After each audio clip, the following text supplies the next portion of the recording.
Shout out to my subscribers. Shout out to my new subscribers. Yeah, JB in the building. Cowboy fan, but he keep it real, no filter. West Coast knock with that Lone Star pain. Talking truth, why they sugarcoat the game. JB on the mic, yeah, he spitting that truth, silver and blue, but he ain't wearing nose tinted view. Sunday pain got him leaning in the booth, breaking down plays while they feed us the spoof. Shotty on the sideline, looking lost in the sauce, too soft with the cause, yeah, he scared of the cost. Minding in the press, never taking a loss, but the locker room weak when the leader ain't boss. JB wanted tape, calling plays out loud, like what kind of system make a fan this proud? Turn critic real quick, now he drawing that crowd, cause he say what they think but won't say it out loud. JB say straight, no cap in his tone. Cowboys looking shaky, yeah, he letting it be known. From the playbook week to the contracts blown, he gon' speak that truth every time he on the phone. JB say straight, yeah, he keep it raw. If you rhyme for the star, better peep that flaw. Ain't no blind faith when you seen it all fall. He a Cowboy fan, but he question it all. Dak on the center, but the fire ain't lit. Big game moments and he never quite fit. Stats look clean, but the wins don't hit. Playoff time come, yeah, it all go split. JB say, man, I've been watching too long. Same script every year, same tired song. Big check sign, but the roster go wrong. While the real top dogs keep moving on strong. No big names coming, just hype and a dream. Draft night misses got him losing his steam. First round bust got him ready to scream. Like how we rebuild when we stuck in between. He ain't hating up, he just tired of the spin. Every offseason promised in the same old end. JB say loud, yeah, the future look bleak. Same QB story, same cycle every week. No elite moves, just a talking cheap. While the real contenders stacking up deep. JB say loud, he ain't buying a hype. Contracts bloated, yeah, the math ain't right. From the front office down to game night. He a Cowboy fan, but he ready to fight. JB sitting back like, man, what it gon' take? Years going by, still the same mistake. But around mediocrity, call it a stake. In the heart of the fans, every season they break. Shotty still soft, act still the same. Front office moving like it's all a game. No aggression in the moves, no hunger for fame. Just collecting them checks while they ruin the name. JB got the podcast buzzing every night. Fans tune in cause he keep it airtight. No sugarcoat takes, just facts in a fight for a team that ain't been built right. He still rock the star, but his trust real low. Till they change that core, he ain't switching his tone. From the mic to the screen, yeah, the whole world know JB the Cowboy fan, keep exposing the show. JP keep it real, yeah, he still gon' ride. But he calling out the flaws, they be trying to hide. No blind love, just the truth with pride. Through the lows and the down, yeah, he still gon' ride. JP keep it real, that's the code he live. If the team don't change, ain't no hope to give. But he stay on the mic, got the truth to give. He a Cowboy fan, that's the life he lives. Yeah, truth over hype, every time. JB the Cowboy fan, speaking for the real ones. Yeah. Shout out to my subscribers. Shout out to my new subscribers. Yeah.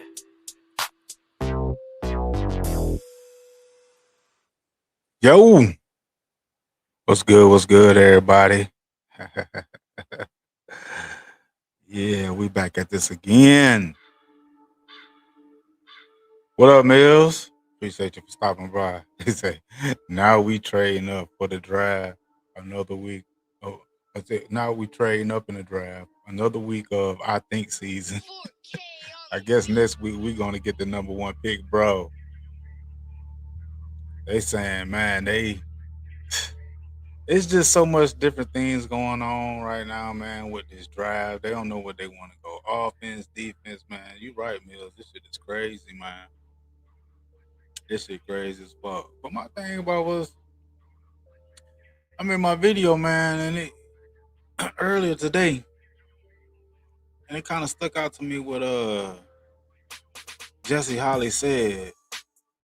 If you get the right this, if you get the right that. I'm like, what do you mean by if you get the right this, you get the right that? I mean, according to you or whoever, I mean, the right could be different things. Like, what are you saying by Dak had the right coaching staff, the right weapons on offense, the right defense? What the fuck? You feel me? What up, Miss Matrix? Who made that for you, or is it AI? You know how we doing this thing, Miss Matrix. Come on now. 813 Pearl, what's happening? What up, JB? Let's go. Let's get it. Let's get it, bro. You feel me? This was the clip I got, you know what I'm saying, when I made that video and shit. But I just want to get this little piece right here because it just, you know, it just let me get this straight, y'all. I like to put the full screen up on this thing. Just a little quick what he said, man. Just it kind of triggered me a little bit. Long as, and this is where you come into play. Who are you pointing at? You people? To Jerry Jones. Oh, to Jerry. Dak's best ball is ahead of him if you put the right pieces around him. Now, see that right there? That's what I don't understand. Why does everything got to be the right thing for Dak? Everything got to be right. Everything got to be perfect. Like, everything ain't going to be right. Everything going to be perfect. That's where the real quarterbacks go within themselves and pull some shit out. You be like, damn. That's how you make your name when everything ain't right. That's how you make your name as a quarterback, bro. Because nothing's always going to be right. Nothing's always going to be perfect. I think we've had enough right things for this guy. Offensively, defensively, coaching-wise. Hell, quarterbacks coach.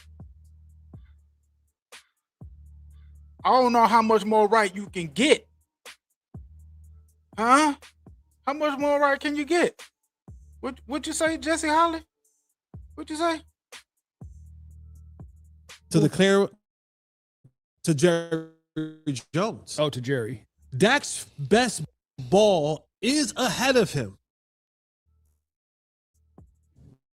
If you go with that shit. Nah, we don't want to hear no more. We don't want to hear no more. we don't want to hear no more of that bullshit excuses, bro. Put the right things behind him. I don't know how much more right you can get. I guess put Jesus out there. That's the most righteous you can get for this guy, man. Are you kidding me? Mills. Dak has had plenty of loaded teams, but Mahomes won 2 Super Bowls and went to another without Tyreek Hill. No deep threats at all and barely a running game, bro. You know those 2 Super Bowls, they you know what I'm saying? They got 3. They won 1 with Tyreek Hill. He won 2 with just goddamn what's tight end name? Kelsey. He won 2 with just Travis Kelsey being his number 1 receiver, bro. And when he won one of the Super Bowls, what's his name? Pacheco, he ain't do shit. Pacheco didn't do shit in that Super Bowl. It was Patrick Mahomes, bro. So y'all can miss me about everything being right. It's like basically everything got to be perfect for him. Well, so why are we paying this dude $60 million if everything got to be right and perfect? You're not going to get that. Patrick Mahomes nor Jalen Hurts. And the shit they talking about Jalen Hurts is beyond me. Let me speak on that real quick, man. Let me get my thoughts on that real quick about this Jalen Hurts shit that's going on. Okay, so this man have been in the playoffs at least 10 times, I think, or some shit. Was he 6-4 in the playoffs or some shit? One of the years he only had 1 receiver, and I think that was Devontae Smith. He went to the playoffs. But under Jalen Hurts and Dak's tender, he's been to goddamn 2 Super Bowls, and one was the MVP. Now, the fan base of the Eagles is like, this is bullshit because of this past season that just happened with Jalen Hurts. Mind you, he coming off a Super Bowl MVP. It's like the expectations, they don't give a fuck if you won a Super Bowl. You got to come out there and show excellence every fucking year. I get it. I feel him on that. But damn, cut the man some slack, bro. They think I go hard on Dak. Dak ain't did shit. I have every right to complain. This man coming off a goddamn Super Bowl MVP and they ain't cutting his ass no fucking slack. The expectations are higher. Expectation for Dak Prescott is goddamn to go 11-8. I mean, what we got? 17, 11-6, 12-5. Back into the playoffs and get knocked the fuck out. Oh, but we had a good season. Oh, he threw for 30 touchdowns and 9 picks. I don't get it, bro. If the Eagles had Dak Prescott, I wonder what they'll be saying, man, because this man just came off a fucking Super Bowl MVP and won it without a goddamn run game. He won a game. He won a Super Bowl, not just no regular game. The Super Bowl with his arm and with his legs because he didn't have a fucking run game. And they are ready to kick this dude to the curb. Bro, the expectations. Man, look what we got at quarterback. What the fuck is he doing?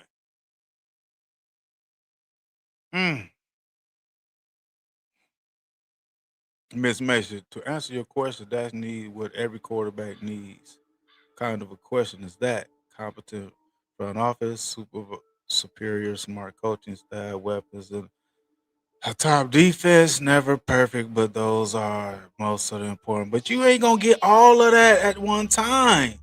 Either you gonna get coaching, or you might not have something else. Either you gonna get defense, or offense, or you might have coaching and offense, no defense. You might get defense, offense, no coach. So you, as a quarterback, you still got to step up. You still got to step up. What up, Robert? What's good with you? Yo, what it do? Shit, man. 805 Vaughn, what's happening? Yes, sir. Yes, sir. Timmy Brown. Man, let's stop picking on that Prescott. Let's pick Patrick Mahomes. Never mind. Carry on. Man, I told y'all, I'm gonna stay on this dude's throat, man. I'm gonna stay on his throat. Mills, washed up Kelsey, Juju Smith, Pacheco, enough said. Please, Jesse Holly, the Mark dude, and the other content creators. Man, G-Dad fan, what's happening? The biggest issue is he is below 500 since getting paid. Facts. Facts. A real fan. What's happening? He says, Miss Matrix, is coach really no problem, or is it the QB? He's had great weapons. Got to be perfect, I'm telling you. You got to be right for that. You got to be right. You got to get the right coaching staff. You got to get the right players. You got to get the right offensive line. You got to get the right receivers. You got to get the right tight end. You got to get the right running back. It's basically saying you got to get everything perfect. Everything got to be elite, bro. What happens if the elite run game get taken away? What is that going to do? Shit, he's already shown us that. What he going to do if your run game get taken away?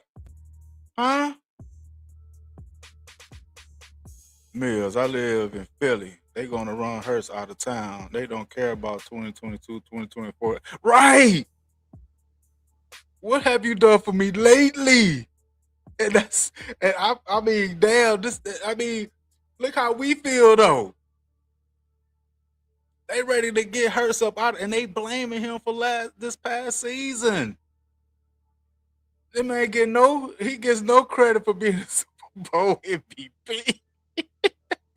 And we got a quarterback been in the league 11 years and can't get out the fucking first round, 2-5 in the playoffs, and they ready to get rid of a Super Bowl MVP. Am I tripping? Am I crazy? Am I tripping on some shit? Because to me, the expectations that Philly got for their team, they don't give a fuck what you did last year. What you do this past? What you do this year? God damn it. What did you do this year? I still really don't want to even put this year on Jalen Hurts by himself. But hey.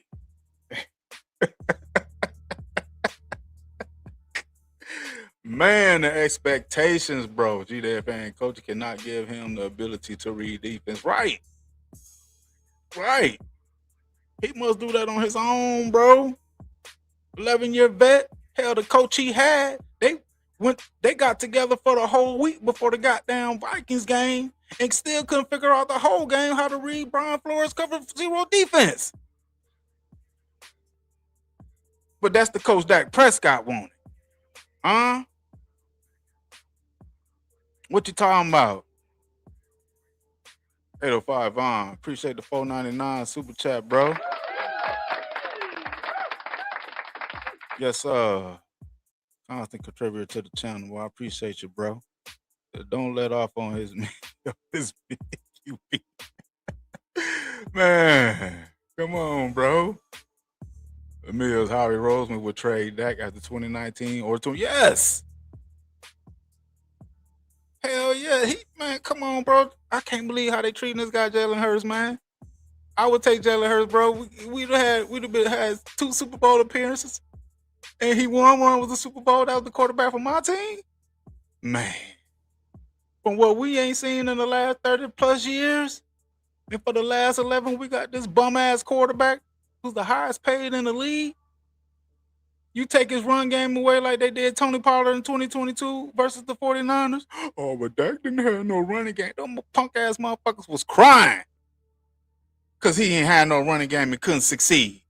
When you got 2 individuals that showed you, if you him, you can get it done. Man, boy. Robert Parrish. Hey, JB, your boy Kirk Cousins must have something on somebody stacking that green. Yeah, he with the Raiders. Hey, shit, Kirk Cousins and Dak Prescott. Boy. G-Dad fan, he has had that. He has had that, though. Right. Facts. The sport. What's happening in the sport? Nah, JB Jesse High said Dak is getting started. I see Dak playing until he's ready for Social Security. I hope he ain't playing for the Cowboys. The hell with that bullshit. 813 Pearl. Shout out to 813 Pearl. Yes, sir. With the $25 super chat. Appreciate you. JB Jesse a few years back said when he turned on the tape, Dak was missing wide open wide receivers, or Dak didn't make the right read. Jesse flip-flop on her. Man, I was trying to find a video. I'm gonna see if I did, because I do remember saying something about catching the video of them saying, of him personally saying that if this year Dak got to show us something. If he don't show us something this, I think it was 2023 for this, before the season start. I'm gonna see if I can find it. Maybe I don't know what I did with it, but I do remember reacting to that shit. And yeah, 813 Pearl, he a flip flopper with Dak. I guess he want to say the right shit right now. You know what I'm saying? But he been going at Dak, and all of a sudden. Come on, bro. Are you kidding me? That's some goddamn bullshit. It seemed like a lot of Troy Aikman even said some shit about that. But then when we played, was that Detroit? I think that was 2024. We played Detroit. And goddamn, Troy Aikman said some shit about the receivers. CeeDee Lamb was running lazy routes and shit. Putting the blame on that game on the offensive line and the wide receivers. Bro. A lot of flip-flopping going on. Timothy Brown, 94 with Radio in Philadelphia, has no credibility anymore. They've turned into clickbait like Stephen A. Smith. Oh, okay. So they just talking shit. I wonder how. I know the players on the team that's behind Jalen Hurts really don't think like that. But it's the media though. But I'm just saying though, like for them to even be talking like that, that's to me it's crazy. Like, you got a man that did what? He's his sixth season in the league. This man has been to 2 Super Bowls, MVP of one of them. I don't give a fuck what you say about he can't throw the ball, all that bullshit, man. That's DNA of a winner, bro. Not a loser like the motherfucker we got on our team. That's fucking DNA of a winner. Willy Wonka. What's happening? Why no interviews from Dak since the frog got caught cheating on the fiance? I don't know, bro. I don't even really get into that shit, bro. That's his personal life. Do what you do. I'm on his neck about what he do on the field. You feel me? I'm on his neck about what he do on the field as a Dallas Cowboy, the quarterback. 805 on. I had my issues with Mike McCarthy, but he got the most out of that. He hit his ceiling, especially since losing his mobility. Yes, bro. But these fools talking about his best is yet to come. What the fuck? I see that shit nowhere. Best is yet to come? G-Dad fan Philly still won NFC East. Then. Right, they still won the NFC East. Come on, man. Still won the NFC East, boy, and they talking this crazy shit about getting him out of there. It was his fault.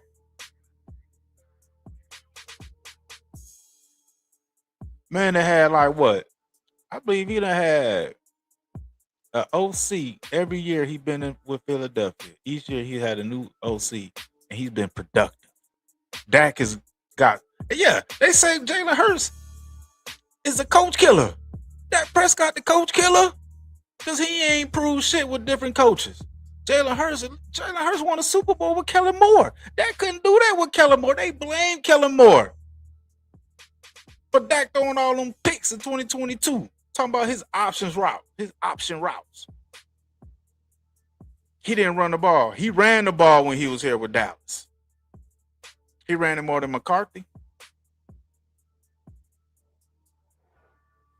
Ran it more than goddamn Schottenheimer, the so-called culture changer. Evil Biscuit, what's happening? Hello, JB. Actually, JB, you can't fix stupid, and that explains the Dak fanboys being idiots. That sucks. Even his girlfriend. What? Oh, shit, Timothy Brown. AJ Brown sabotaged last season for Philly. Not Hurts. Yeah, I mean, I think a lot of that shit, man, you know. Hold up. I think a lot of that shit it was more than just Jalen Hurts, man. And he came into this season with a new goddamn OC. Come on, bro.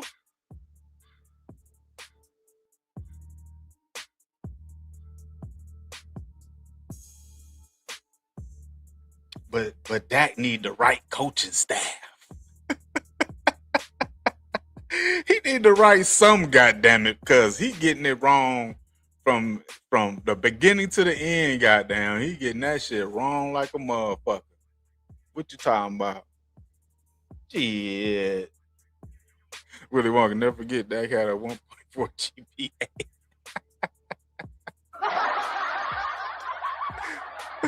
Oh, shit.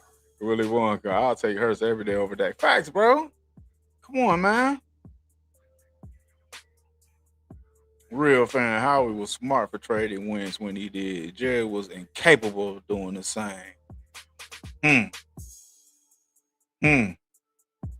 Miss Mitchell. Yes, JB, you tripping. They see the real about Hurts. Why can't you? Left my ass off. He literally had everything perfectly. Good for him, but they know that's not sustainable. Well, the man been to 2 Super Bowls and won a Super Bowl. Them fans dumb as fuck. Because I bet you if they had that Prescott, shit, they'll be begging Jalen Hurts to come back. Nah, I see a winner in Jalen Hurts. Everything ain't got to be pretty. They want Jalen Hurts to be thrown for 400 yards, 4 touchdowns, and no picks every fucking game. That's what they want from Jalen Hurts. But you got a lot of quarterbacks, and the one that play for the Cowboys will do some shit like that and won't get the W. They want fantasy numbers with Jalen Hurts to prove that he's a winning quarterback, but when he's already won. And the NFL is about W's. This ain't college. It's about W's. You win. Fuck the stats. How the fuck it look when you play. Did you win the game? Did you win the Super Bowl? Shit, I'll take that every day. Sport. Remember when Amari Cooper called that the Black Kirk Cousins? Shit, they pretty much ripping off all these teams anyway. Getting paid to do what? Get knocked out of the first round? Or don't even make it? Injury prone? Getting older? Both on one of the highest paid quarterbacks in the league. You know, Kirk Cousins ain't now, but he started the trend when he was with Washington.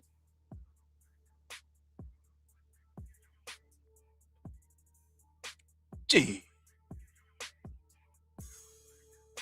Oh, what up? You good? You good? I'm about to drop the link in the chat. Anybody want to get up? Get some shit off their chest? You know how I do. Let's do this shit here.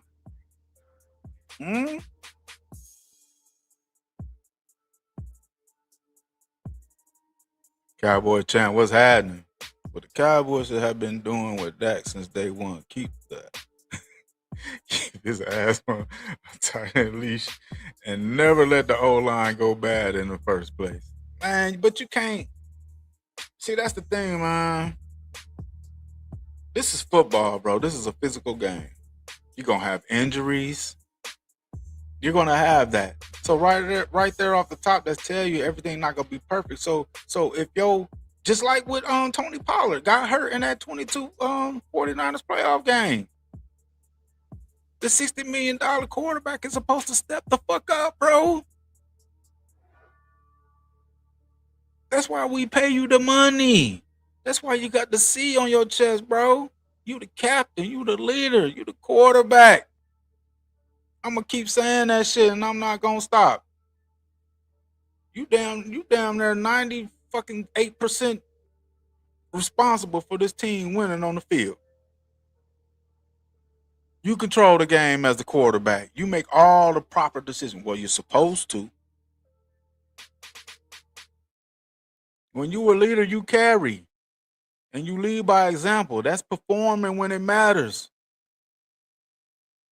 You miss me with that bullshit. Are you kidding me? Cowboys channel. That's supposed to be at his peak, man. Come on, bro. What peak is that?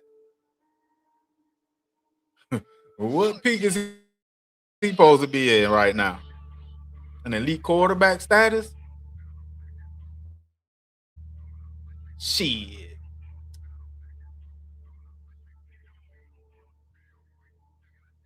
My thing is, if this guy is all that, why don't his play on the field when it matters most show it? His 36-9 record versus the NFC doesn't translate to the playoffs. All his stats he accumulated during the regular season doesn't translate to the playoffs.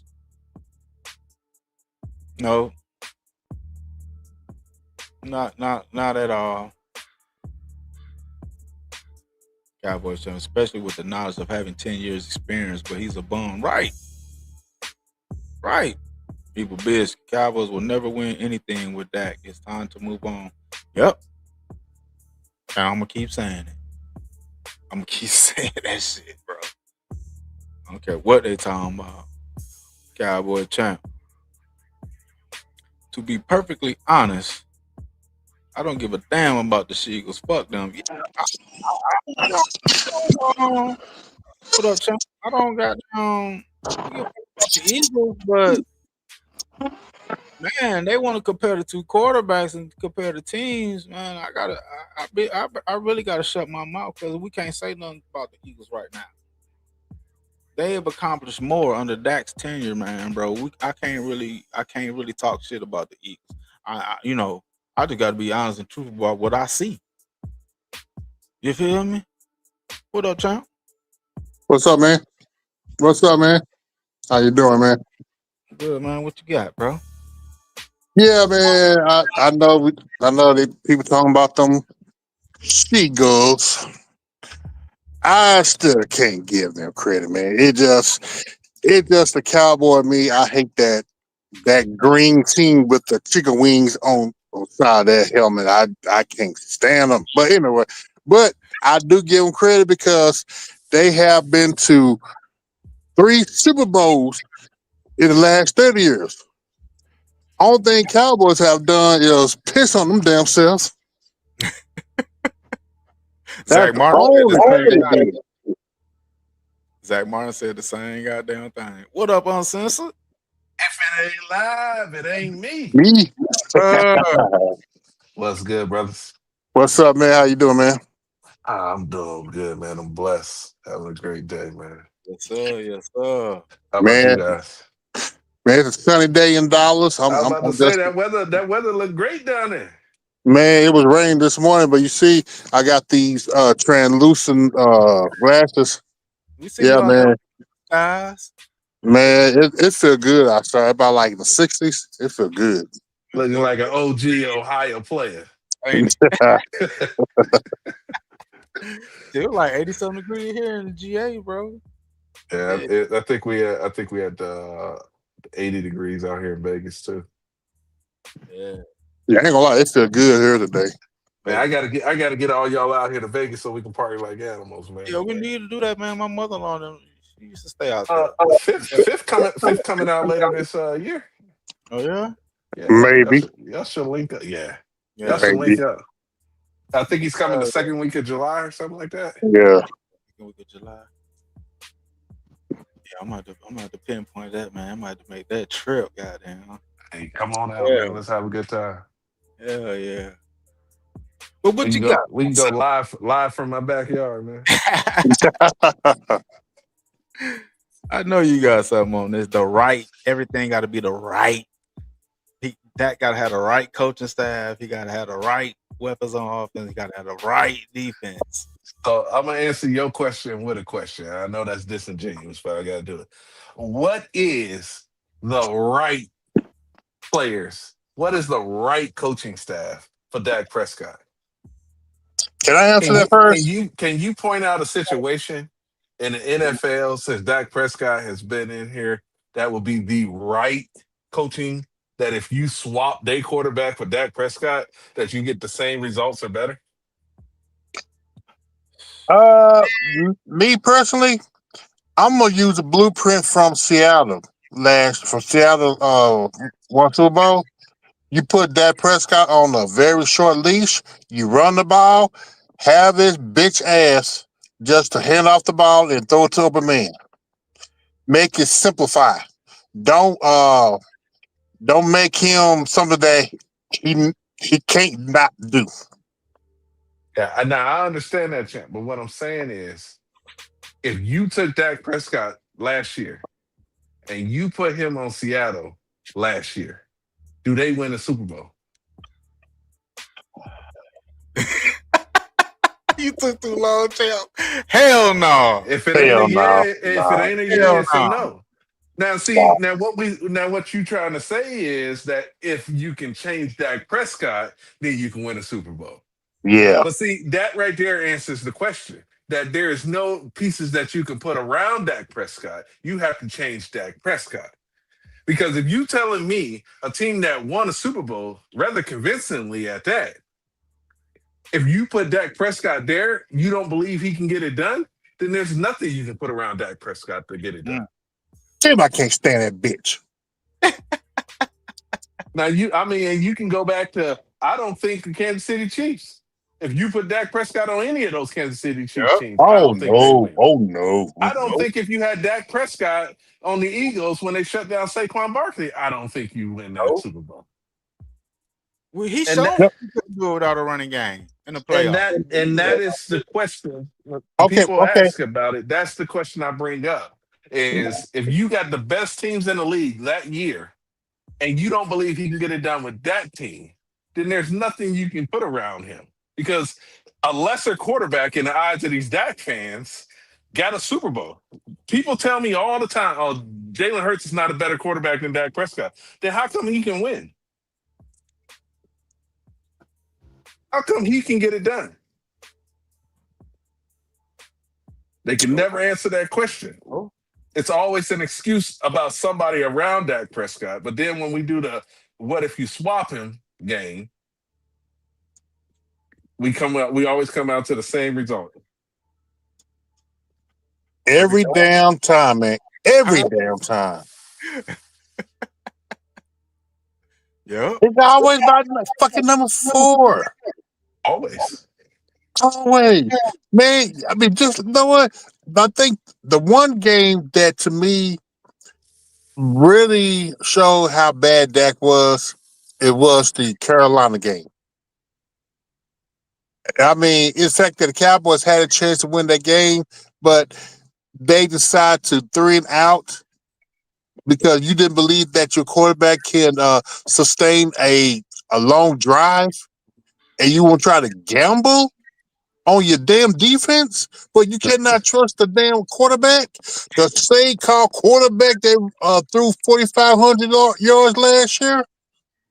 Now, Champ, read between the lines. Shoddy basically said, I trust this defense more than I trust this offense. Because he gave the ball back. He put the ball back in the defensive hand to win that game. Damn. The defense they talk about so badly? The Yeah. defense that they talk about so badly. In that Panthers game, he said it out his mouth. He said, we thought we was going to get the ball back. Yep. So he was gambling at that moment in time. He was gambling on the defense. When he supposed to go all in on Dak? Yeah. The $60 million man. Yep. Right. That same defense that got their ass handed to him all game by our throwaway fucking running back. The running back everybody else told us wasn't a weapon for Dak Prescott. Remember, we had him, and they told us, oh, no, you got to get Dak weapons. That ain't good enough. Yeah. Mhm. Yeah. We was told Brandon Cooks, who played in the playoff game, wasn't good enough. Wasn't good enough. How many players that came to this team that have went on and won that we were told wasn't good enough? A bunch. And they won somewhere else. At some point in time, the not good enough is the number 4, who's the only motherfucker on this team still. The longest tenured fucking player on this team. He's been here longer than any coach, any player. The only one that's been here longer is the Joneses and Will McClay. That's it. Everybody else has been replaced. What up, Danny? But we don't know what the fuck we talking about. What up, Savage? What's up, Savage? Let me tell you something. You could put the fucking Easter Bunny on the Cowboys. Dak still ain't gonna fucking win no Super Bowl. Forget about it. And I'm telling you, uncensored. Me and you must fucking share some brain waves. The other night, I was thinking that's a great question.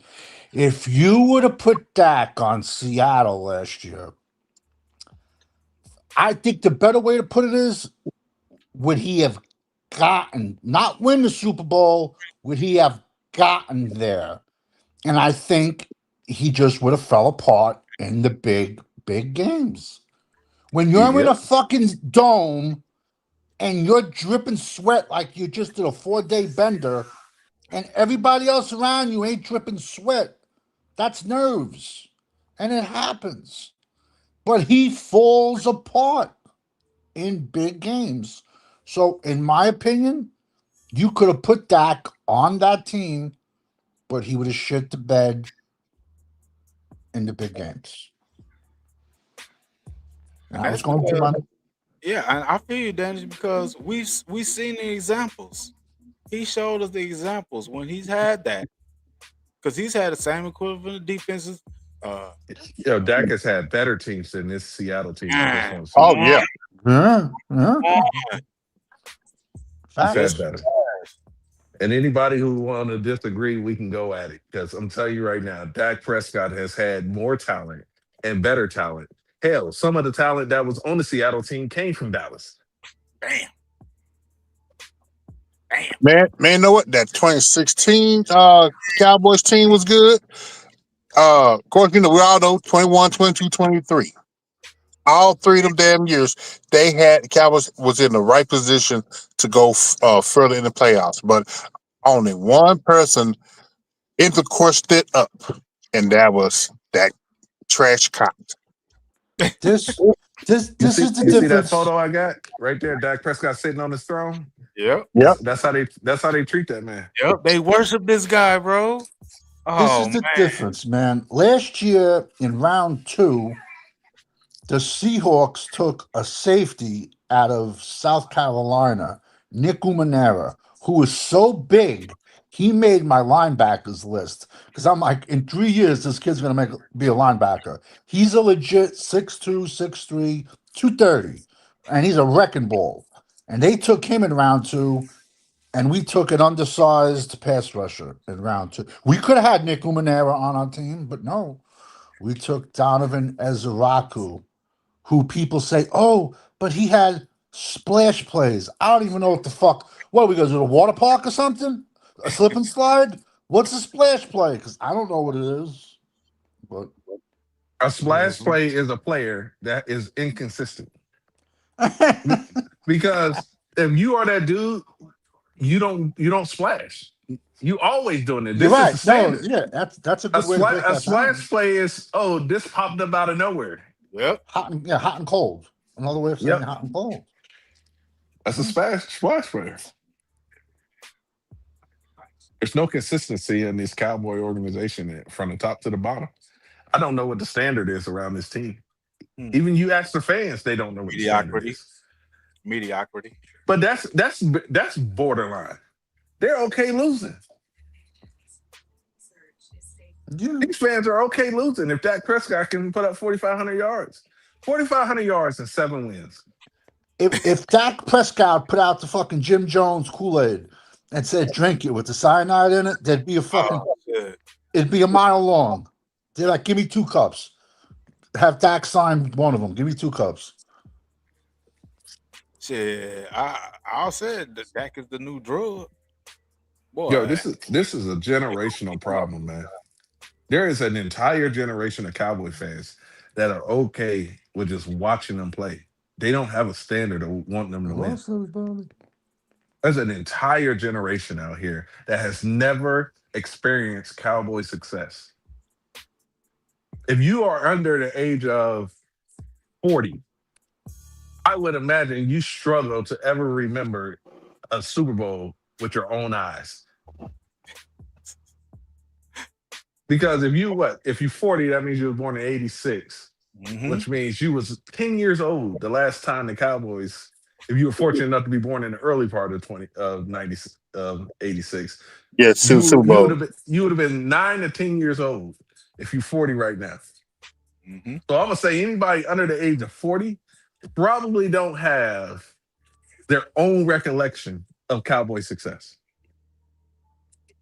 0. And you know what? And that's the sad part too. That's sad, man. It's terrible. Man, I'm telling you, man. When the Cowboys won the Super Bowl back in the 90s, I was thinner. Everything was black. My hairline was up right here. Man, like I said on Phil Quarter show last night, over the past 31 years, 2 things you cannot get back is time and money. No. And those 31 years, Jerry Jones had wasted everybody's time and wasted everybody's money that bought any type of merchandise from that damn organization. And that's the sad reality. Mr. Matrix, no, I hate losing. I just come at the team and organization versus one player. Roster is 53 men. Yeah, but that roster has changed over. The coaching staff has changed over. Jerry Jones has put weapons on his team. The There's only different time, scouts, new right, player personnel. everything except for Dak They Prescott. am I mistaken, or did they renew the CBA during Dak Prescott's tenure? Yeah, they Yeah, that's did. So they hmm got a whole new rule book. They run the league by a whole new set of rules under Dak Prescott. It's horrible, man. And then, I mean, and the way that the game is played right now is really unbearable to watch right now. Yeah, but even mixed nation, everybody, it might be 53 men on this team, but everybody does not have the same weight on how they impact the game. The 53rd man, you can interchange that person 100 times during the season, and it would not affect the outcome of any game during the season. Dak Prescott is player number one on this team. He has the most influence over this team because if the standard is set by the owner, the head coach, and then the quarterback, and any one of those three can change the direction of your franchise.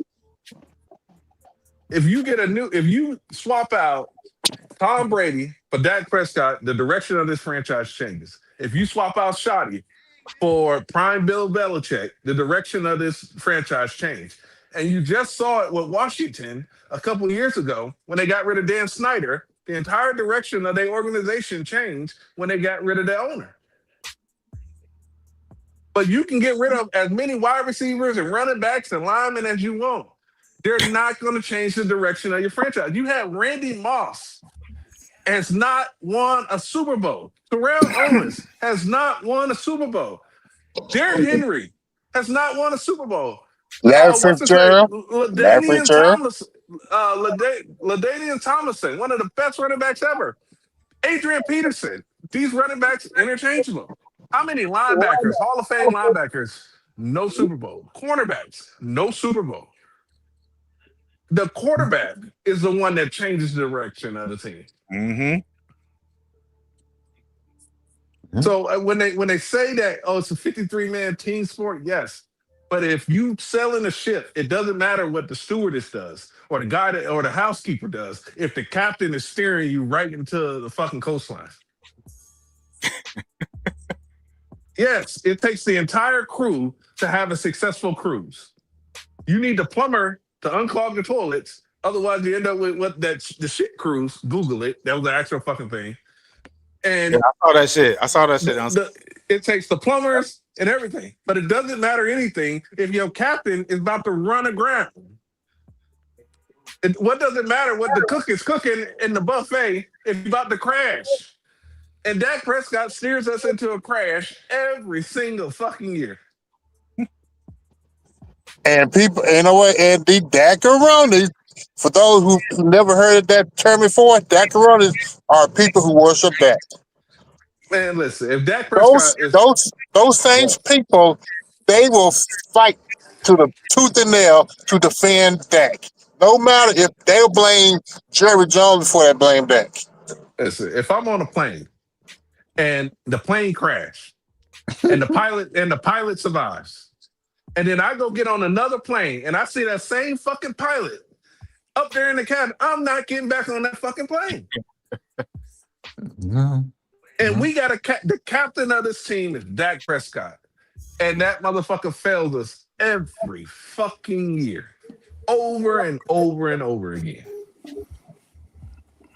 And we got so many people that just jump back on the sinking ship, jump back on the plane, knowing what the outcome gonna be. We already know he gonna crash the plane. Groundhog's Day. Can't go to Dak haters. What's happening there? Just listening, and I totally agree. It's that's why I say Groundhog's Day. That movie with Bill Murray. That's the Dak Prescott experience right there. Just the same thing every day. But he's going to get better, guys. He's going to get better. He's still learning. 11 years in the league. The only way going to get better, Jerry got to step down and Dak got to go. I'm not worried about Jerry, man. Jerry ain't running the team. It's Steven. and it's going to get worse once Steven has full autonomy. Yeah, I can see that. I mean, I saw a number that scared me yesterday. It took me probably an hour and 45 minutes. Yes, I know the time to recover. Steven's only 61. And when I saw that, I've come to accept that I will not see the Cowboys win another Super Bowl in my lifetime. I said that a week ago. I swear to God, I said that.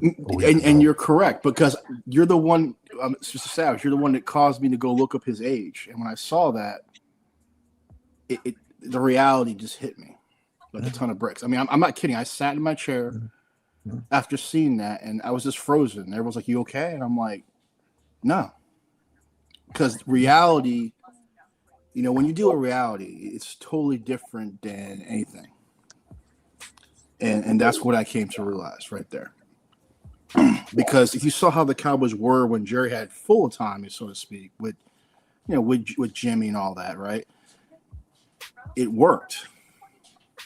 But when he started to do this family business thing and letting people who have no clue what they're doing have such a large say, especially someone like Steven who has no clue what he's talking about. I mean, the guy has a degree in chemistry. Why are you involving in that? I just don't get that. He must make good acid. I guess we all are taking it because there are a lot of Cowboy fans. And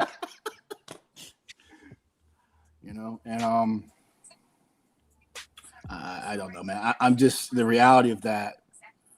Let me ask you sports. Sports is right. He does look like he's 78. I was about to ask Savage a question about the draft. I guess somebody got something on in the background. A TV on or something. I hear something. Not me. I'll mute up. Hold on.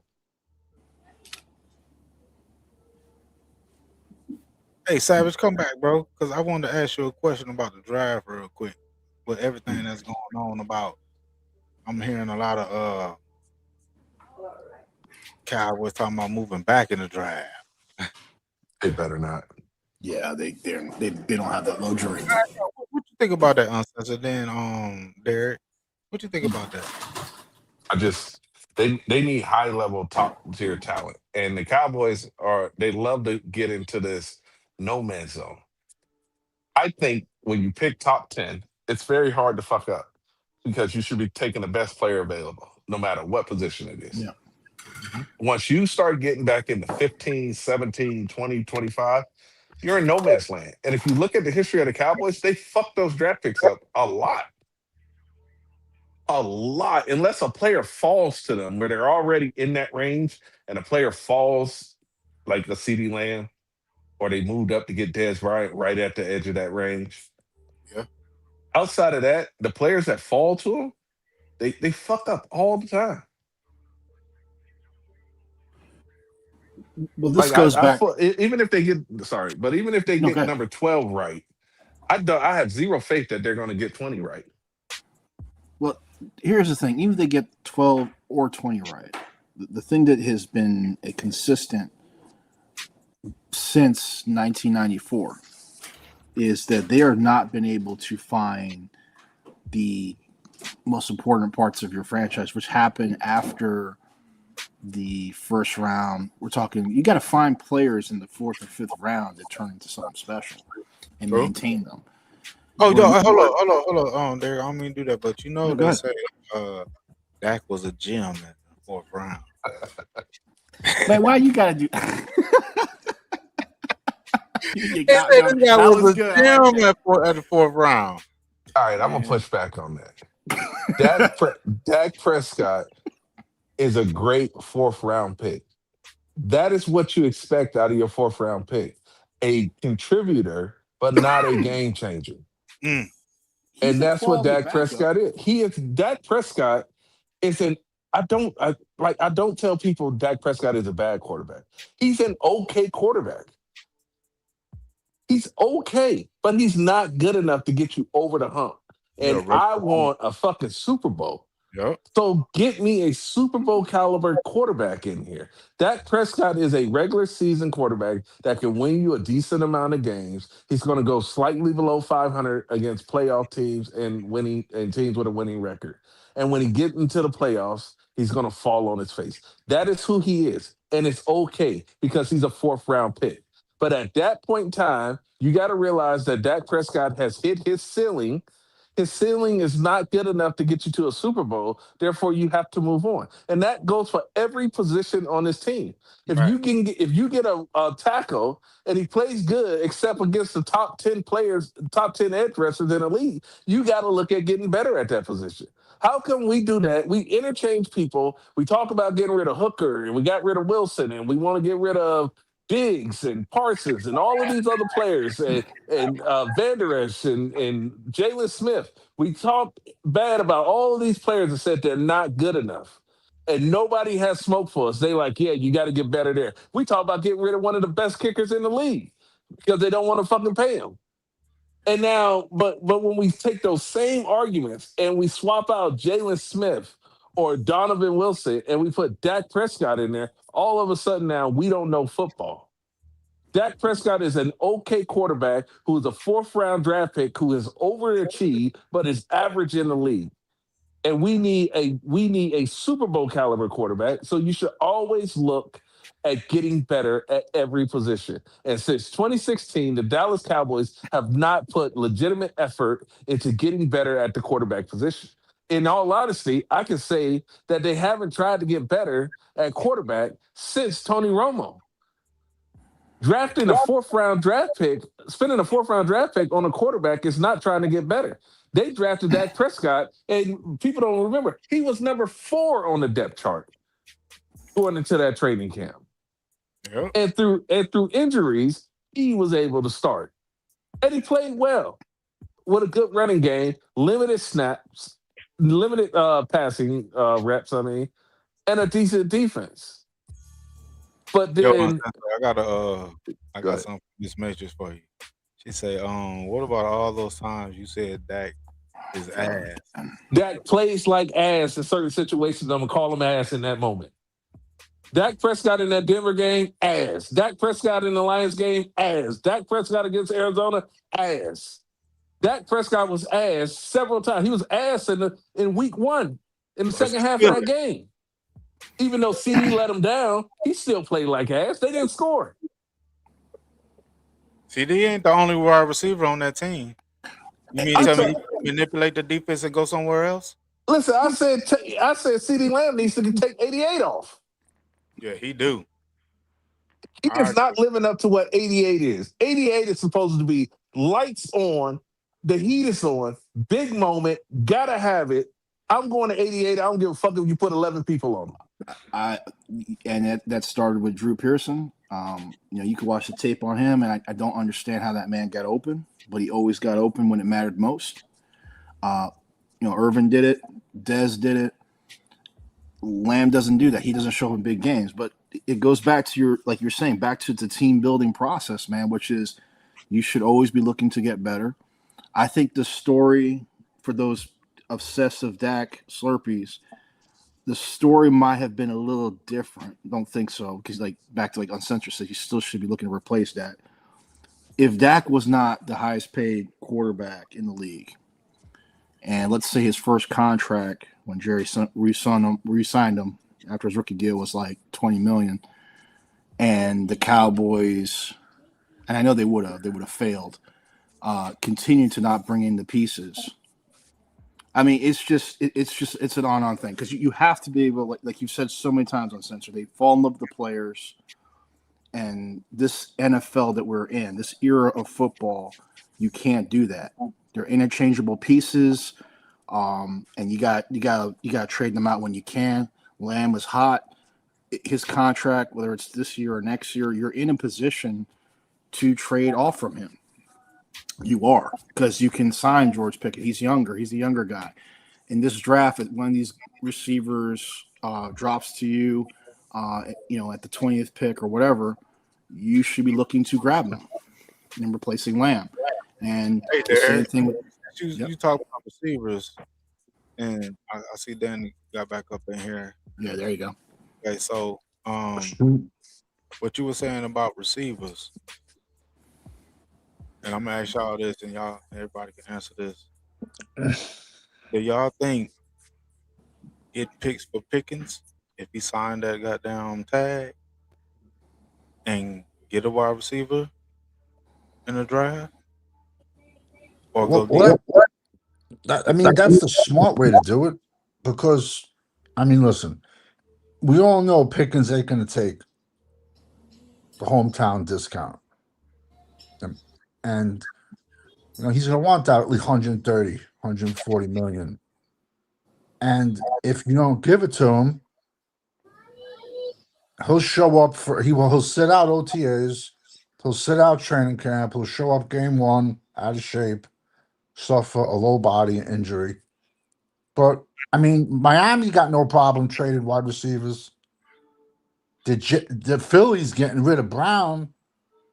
You think so? You think so? Talk about getting rid of Jalen Hurts, and he won them a Super Bowl. I'm sorry, Sam. No, I'm just saying that they're trading Brown. If it'll either be now or the week of the draft. He's gone. So the only two teams with two monster like big contract wide receivers will be Cincinnati. How's that working out for them? And the Dallas Cowboys. I got no problem taking a monster wide receiver, but Pickens has to be off the team because the second you draft that wide receiver, which there's plenty that are going to be in there in the first round, in the first round, or even the second. But if you take that late first rounder, or if we can get a second, and Pickens is still on the team, his value is gone because teams know you got to get rid of him. And that's what happened with Amari Cooper. They saw that. They saw how that was going. You let the drama build up to that point because there's all that off the field stuff, whether him taking the shot, not the shot, and all that stuff. And then here you are with Pickens again. Pickens makes it harder to trade him. That's why I said the thing about Lamb. But Mr. Savage, I got a question for you, man. I didn't get to see your thing on wide receivers. What's your thoughts on that wide receiver from Ole Miss? Which one is that? I got no clue. All right, I'll get that with you another time. I don't know his name right away, but he's a big guy. What's my name? I'm trying to remember his name, but I think I ranked 21 so far. Hold on. I know Dallas brought in Omar Cooper from Indiana. Yeah, he played running back in high school, and he runs like a running back after the catch. They brought him in. Let me pull out my books. He would. Do I think first round is a little rich for him? Yeah, but we don't have a second rounder. Do I think he'll be there round 3? No. Indiana has Elijah Surratt, who's a monster. I'm really high on this kid, Denzel Boston from Washington. He's 6'4", like 210. Because, I mean, Omar Cooper really doesn't fit the Dallas. No. He's a smaller, thicker kind of guy. You know what I'm trying to say? All right, real quick. Yeah, to be, quote, Dak friendly, you need a receiver that creates a lot of separation. Otherwise, he's in trouble. And also has to have size, so he doesn't have to be accurate with the football. And that's part of the problems that you got with the Dallas Cowboys. Stripling. Deshar Stripling. I'm going to. I broke down, I think, I ranked so far 20 over 21, 22. I'll get to 30, but I haven't broken them down. Let me go. I'm just going through my rankings.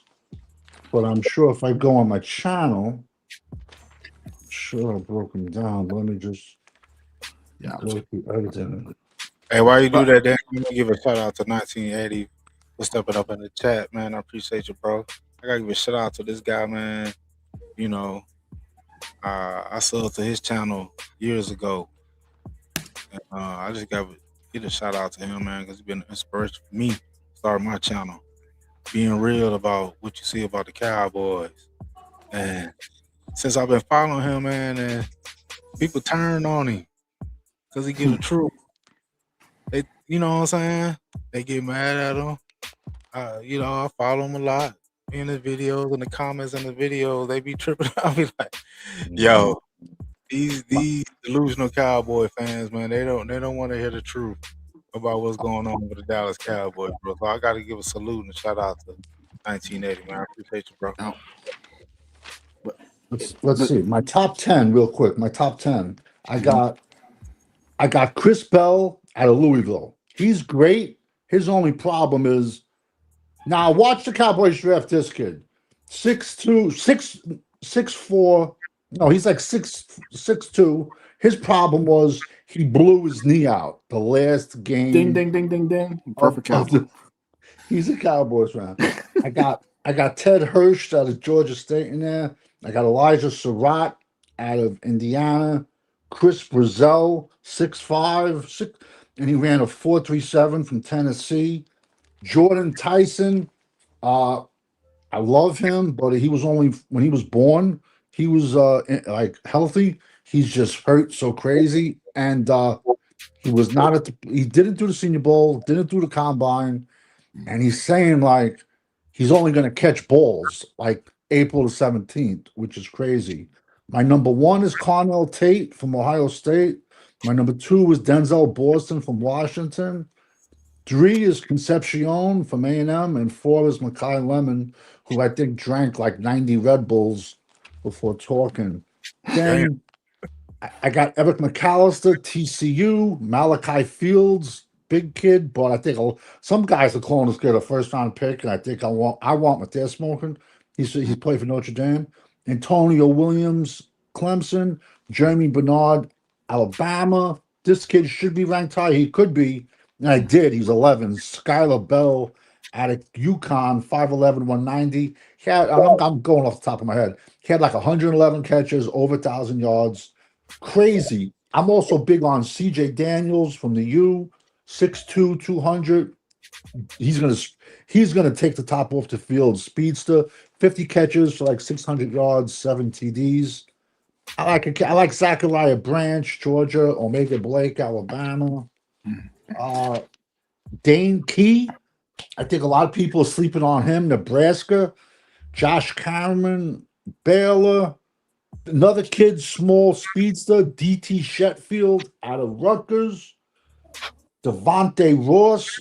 I mean, considering he played on Penn State this year and they had no quarterback, and he had 36 catches, 501 yards, and 5 TDs.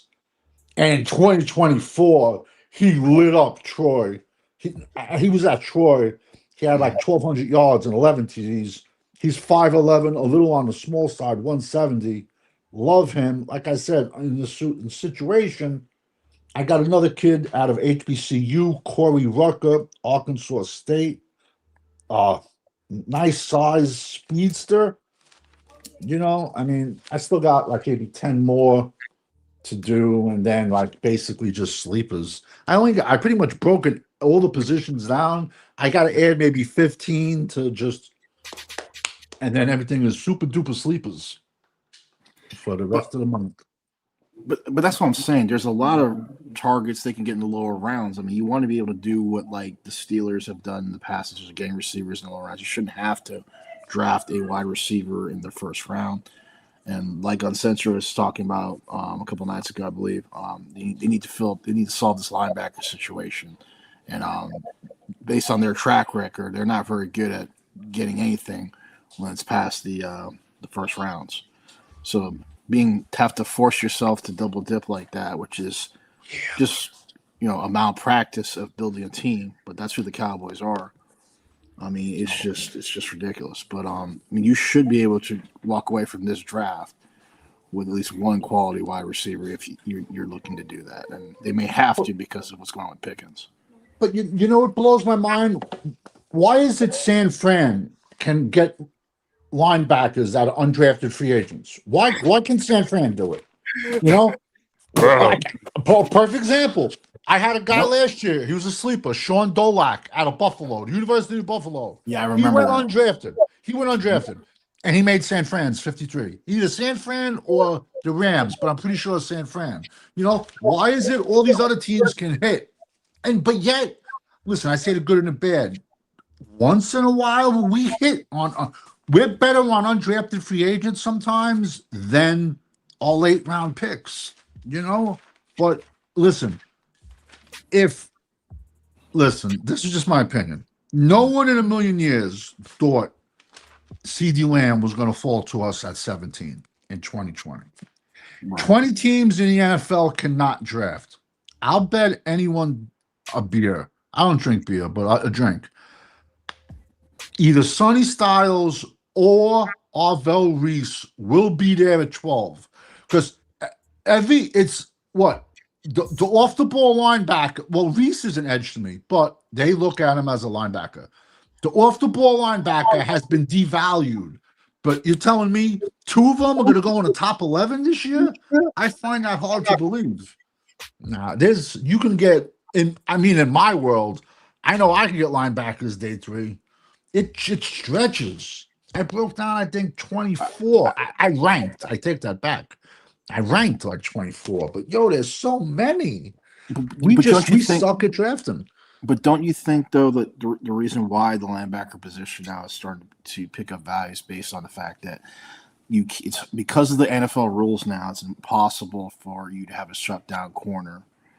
And the edges because of how quickly most quarterbacks, unlike Prescott, are throwing the ball at a higher tick, it's getting harder and harder to create such a pass rush. So you have to not just the pass rush in terms of just throwing the ball, but the quarterbacks are now more mobile. You have to take that into consideration. So linebackers that could go side to side and keep containment and do some form of coverage, because that's what you kind of see. The reason I'm saying that, because if you look at what they were trying to do with Overshown, right? Is kind of what I'm thinking, just how they're looking at the linebacker position, because it's like the new safety, but a little bit bigger than a traditional safety, but not as big as a traditional linebacker. And when you look at, I think Sonny Styles will be gone before Reeves, because Reeves has, quote, potential, but he hasn't done it yet. And I just think some of these teams that are in the top 10. I mean, let's take the Jets. I don't see the Jets taking Reeves. They have a pick to pick Reeves, but it doesn't make sense based upon their problem. They need a player that's going to be good at whatever position it is and be very excellent at it.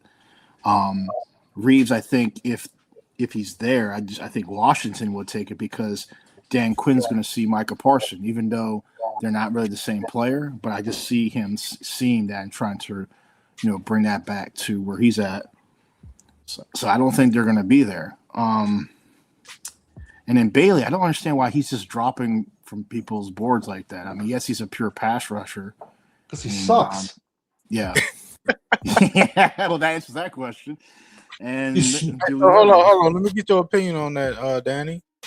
Okay. So, he be somebody who should be trying to like. This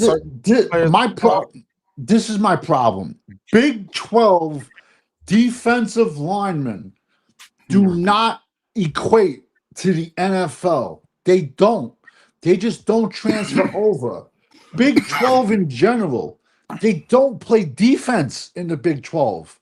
And don't take my word for it. Jump on FanDuel on Saturdays, and you see basketball score over unders. They don't play defense. No one runs the ball hardly. Everyone's slinging the ball 70 passes a game. So I got a question. What if you were ranking and scouting corners, what's more impressive? 15 passes defensed in the Big 12 or 9 to 10 in the Big 10 or the SEC? What's more impressive? SEC. Yeah. So now who did he go? He went up against these two. His best competition was Oregon, and their offensive tackles suck. They got a good left guard, Pagan, that's coming out. But everyone's trying to blow up their kid. This left tackle, Isaiah World. Yo, my pencil has bigger legs than him. He scares the hell out of me. His legs.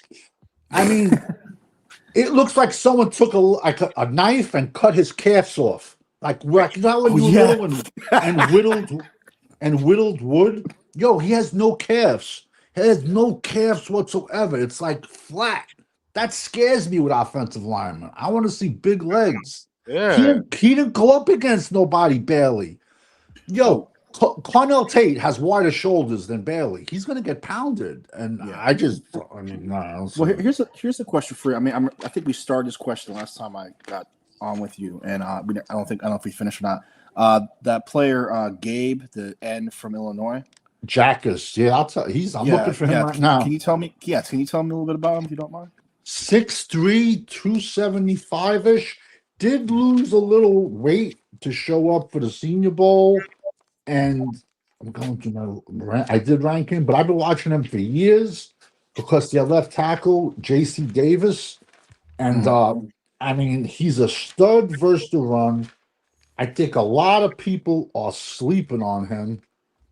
I definitely ranked him. I'm just going through my books. What round do you see him dropping to?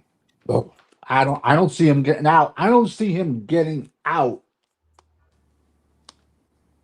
of round 2. I don't. I think he really intrigues me, man. Because like I just saw a guy that he can stop the run when he needs to. He creates enough pass for us, enough disturbance. I mean, you're not running the ball on his side of the field, and I just I like the kid. He looks like he could be a good fit for Dallas. Absolutely. Hold on, I'll find him. Yeah, but like he was my 9th. He's my 9th ranked edge in this class. Like I said, 6'3", 275. Okay, but now let me ask you an honest question. Now this is a perfect example. Okay, 6'3", 275, and in his career, he's had 27 sacks in the Big Ten, which in my world, and I think Uncensored would say it.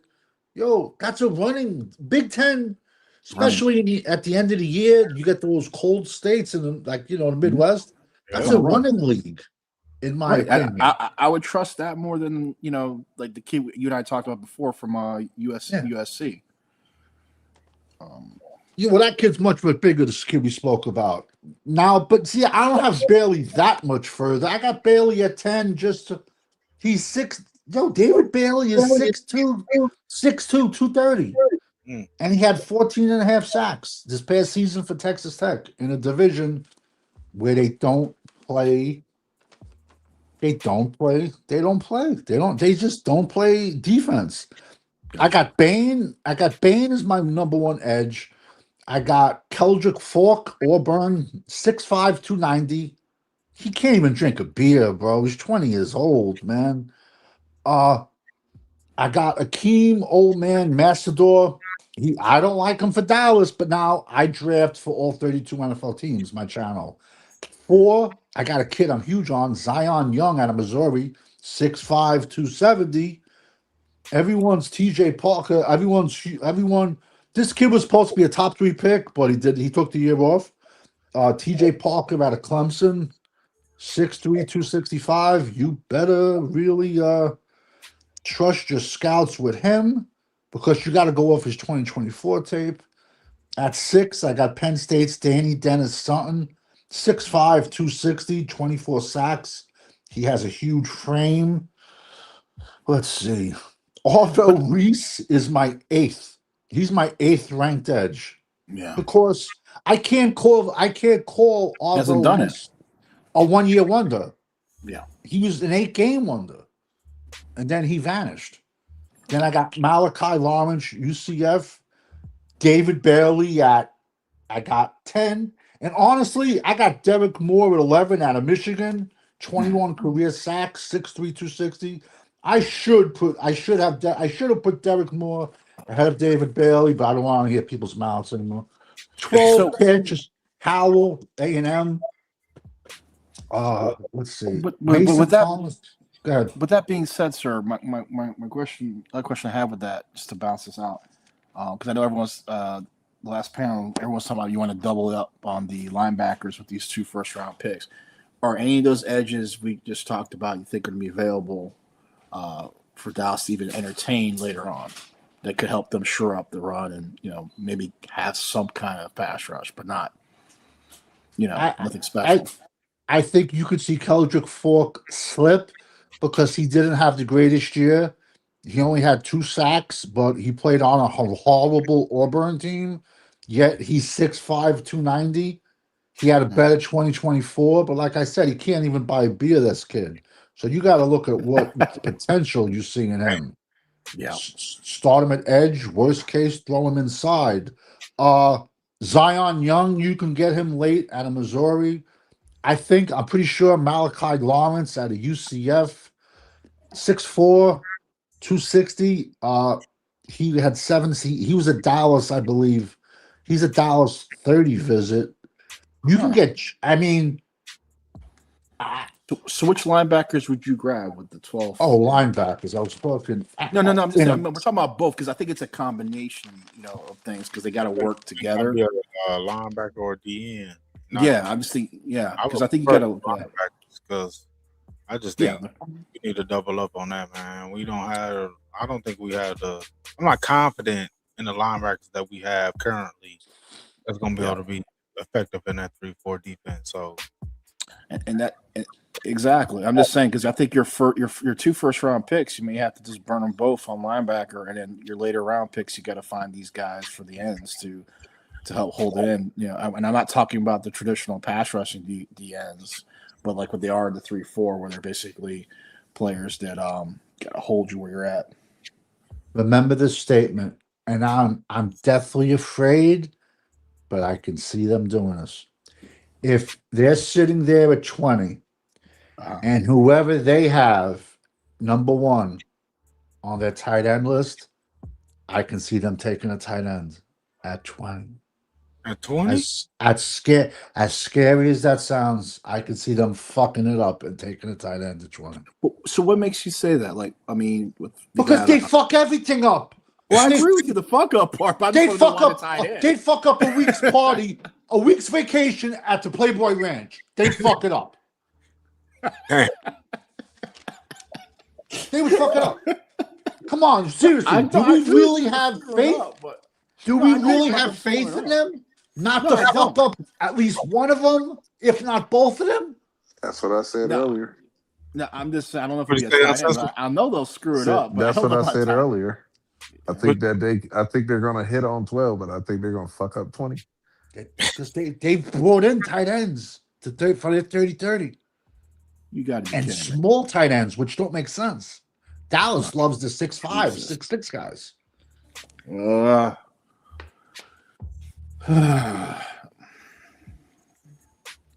Or you can go combination edge linebacker.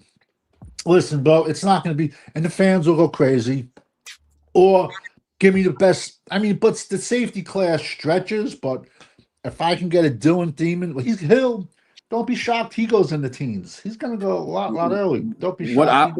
What I was afraid of is I could see them dropping an O-line, there, not necessarily a tight end. I could see them dropping some type, maybe a tackle or something, and then that just drive people nuts because you have so much invested in your O-line when it comes to the top picks. Well, you know what is lazy scouting? If they do that route, I could see them going back to Alabama and taking their left tackle. I could see them doing that. Because they figured, we hit on Booker. Let's go back and get Caden Proctor. Nah. Yeah. I'm just saying, I could just see them doing that more so than a tight end. Are we sure that Booker's an actual hit? No, we don't. The kid was injured this year. So he's been crowned the next Larry Allen, next Nate Newton. Well, I'm just saying. Don't be surprised. That to me, I see them doing their first pick. They do what they're supposed to do, get some linebacker they should get, and then all of a sudden, like on such a 20th pick, all of a sudden I hear them draft, I don't know, tackle from Oregon or whatever. and I'm just gonna be shaking my head, going, "What are you doing?" It's like you can't figure out offensive pieces later on in the draft, like everyone else in the league. I mean, you can't have all your offensive linemen being first round picks. That's just ridiculous. No, absolutely. You But shouldn't now, need to. Uncensored, what's your take on this, Uncensored? Because you can understand this. Why people think Booker is an instant hit? Because over the last decade, 95% of Alabama's offensive linemen that have come into this league have straight out sucked. So the fact that you follow what I'm getting at, though, or no? Does that make any Yeah. sense? Or I no? see what you're saying. Because he wasn't a clear bust, they just ruled him as a success. Yes, but does that make sense? Yeah, but I don't have any. I need to see him for 2 to 3 years before I'm jump down his throat if he's trash. But I mean, he played okay when he was in, but he's got to get his man body. He needs 2 or 3 years to get that professional strength and size to him. That's why I'm done with Guyton, because he's had his time. I gave But, Mozzie 2 years, and I'm like, nope, he will never have it. If you don't have it within the first 2 or 3 years, you will never get it. but then why did Booker lose 30 pounds to going from Alabama to Dallas? It just seems like everybody that they draft loses 30 Yeah, what pounds. they don't get no pussy in college, so they got to lose 30 pounds when they come to Dallas? It doesn't make sense. Well, I just think that they won't. I think that that's a philosophy with Dallas, because they did the same thing to Mozzie Smith his first year. And then they tried to say he did it without permission. And we all know that they monitor their player weight every single day. Player weight is tracked. Yeah. And they're going to try to say that he just lost 30 pounds magically and they didn't know about it. Yeah, he got the package or fucking. I mean, come on, man. God forbid. I wish I He got the package. That's why you just can't believe anything. I'm worried can't about believe anything that comes out of that Dallas front office, man. What y'all think about what the sports said? I'm not worried about Booker. I'm worried about bitch ass guy still. That's fair. If you're gonna triage it, yeah, I'm worried about the tackles before I worry about Booker. I don't understand how Steele got an extension. Steele got an extension because the defense is so bad that they said Steele is serviceable. So we're going to keep him, but lower his salary cap hit for the year. And we got to draft defense and focus on defense. Otherwise, you would have had to spend a draft pick on a right tackle. So they said he's serviceable. He's at the bottom of the league serviceable, in my opinion, but he's not going to – the chances of him getting Dak killed is low. He's not going to have one of those blocks that's just like Dak never sees it coming. But yeah, he should be. I mean, if this was a best player available draft, I don't think Steele is on this team. And that's and once Guyton again. Guyton should be gone next year because obviously they don't believe he can play on the right. I just like you just said, it should always be every draft should always be best player on the board, but that's just because they just ran really bored. They just don't know how to run as a team, man. Because even if you do best player on the board, you get a chance to refresh a position with a younger player with a cheaper salary cap. So what y'all saying? Need versus BPA? Oh, we got to do need. We got to do need. I'm heavy on need. I'm sorry. If people say we go need you, you know what I'm saying? You fuck up your draft because But you tend to holes. We got too many holes not to be needy. But when you draft on need, you tend to draft players higher than their value, which usually gets you behind the 8 ball. Like we drafted Mozzie Smith because we needed a defensive tackle.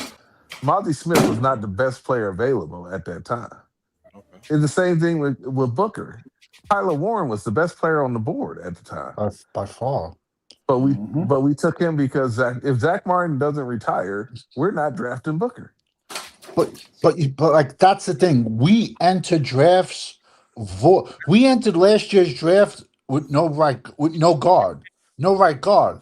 All 31 NFL teams knew we were going right guard in the first round because we entered drafts void of positions. The 20, whatever draft was Boss Man Fats, whatever draft with him was, we needed a safety really bad. Wasn't that the Three Micah teams. Parsons draft? I don't know. 20? I don't remember. We took him 20, around I two. think that was 2020. Yeah, it might have been. I remember we needed a safety, and three teams jumped in front of us in round two and drafted a safety. When you go into like, It's the same thing with the Micah Parsons one. We wanted a cornerback, and two teams took the cornerbacks. yeah, all I'm trying to say is like when you draft for need, a lot of times you reach, and that's how you get burnt.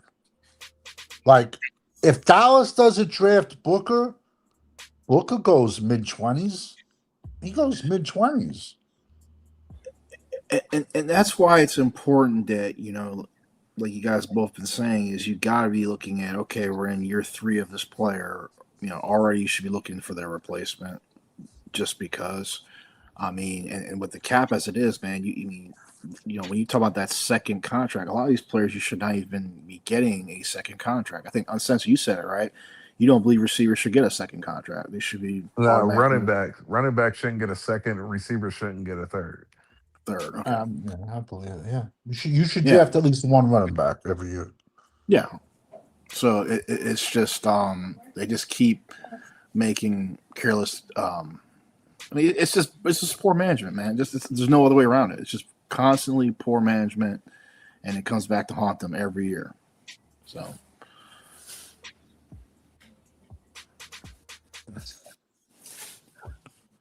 There was, I'm just responding to a comment. There was a kid, Tate Rutledge. He went round 2 for the Lions. Yeah. He played better than Booker, dude. And he went round 2 from Georgia. You could have went Tyler Warren round 1. Booker would have went late round 1. And we drafted, right early in the second round. You could have took Tate Rutledge out of Georgia. I think the Cowboys are probably 2 to 3 years away from having good drafts to where they can actually get back to best player available. They have so many holes they have to fill. Like they need to hit on every single draft pick. Didn't we draft a wide receiver last year that didn't even make it through training camp? We Trayshawn Holden or something like that. We draft wide receivers every year. Yeah, he didn't waste another wasted pick. And I know we got to spend every pick on defense. I'm not sold on BB. I think he's not no world beater to me in the middle.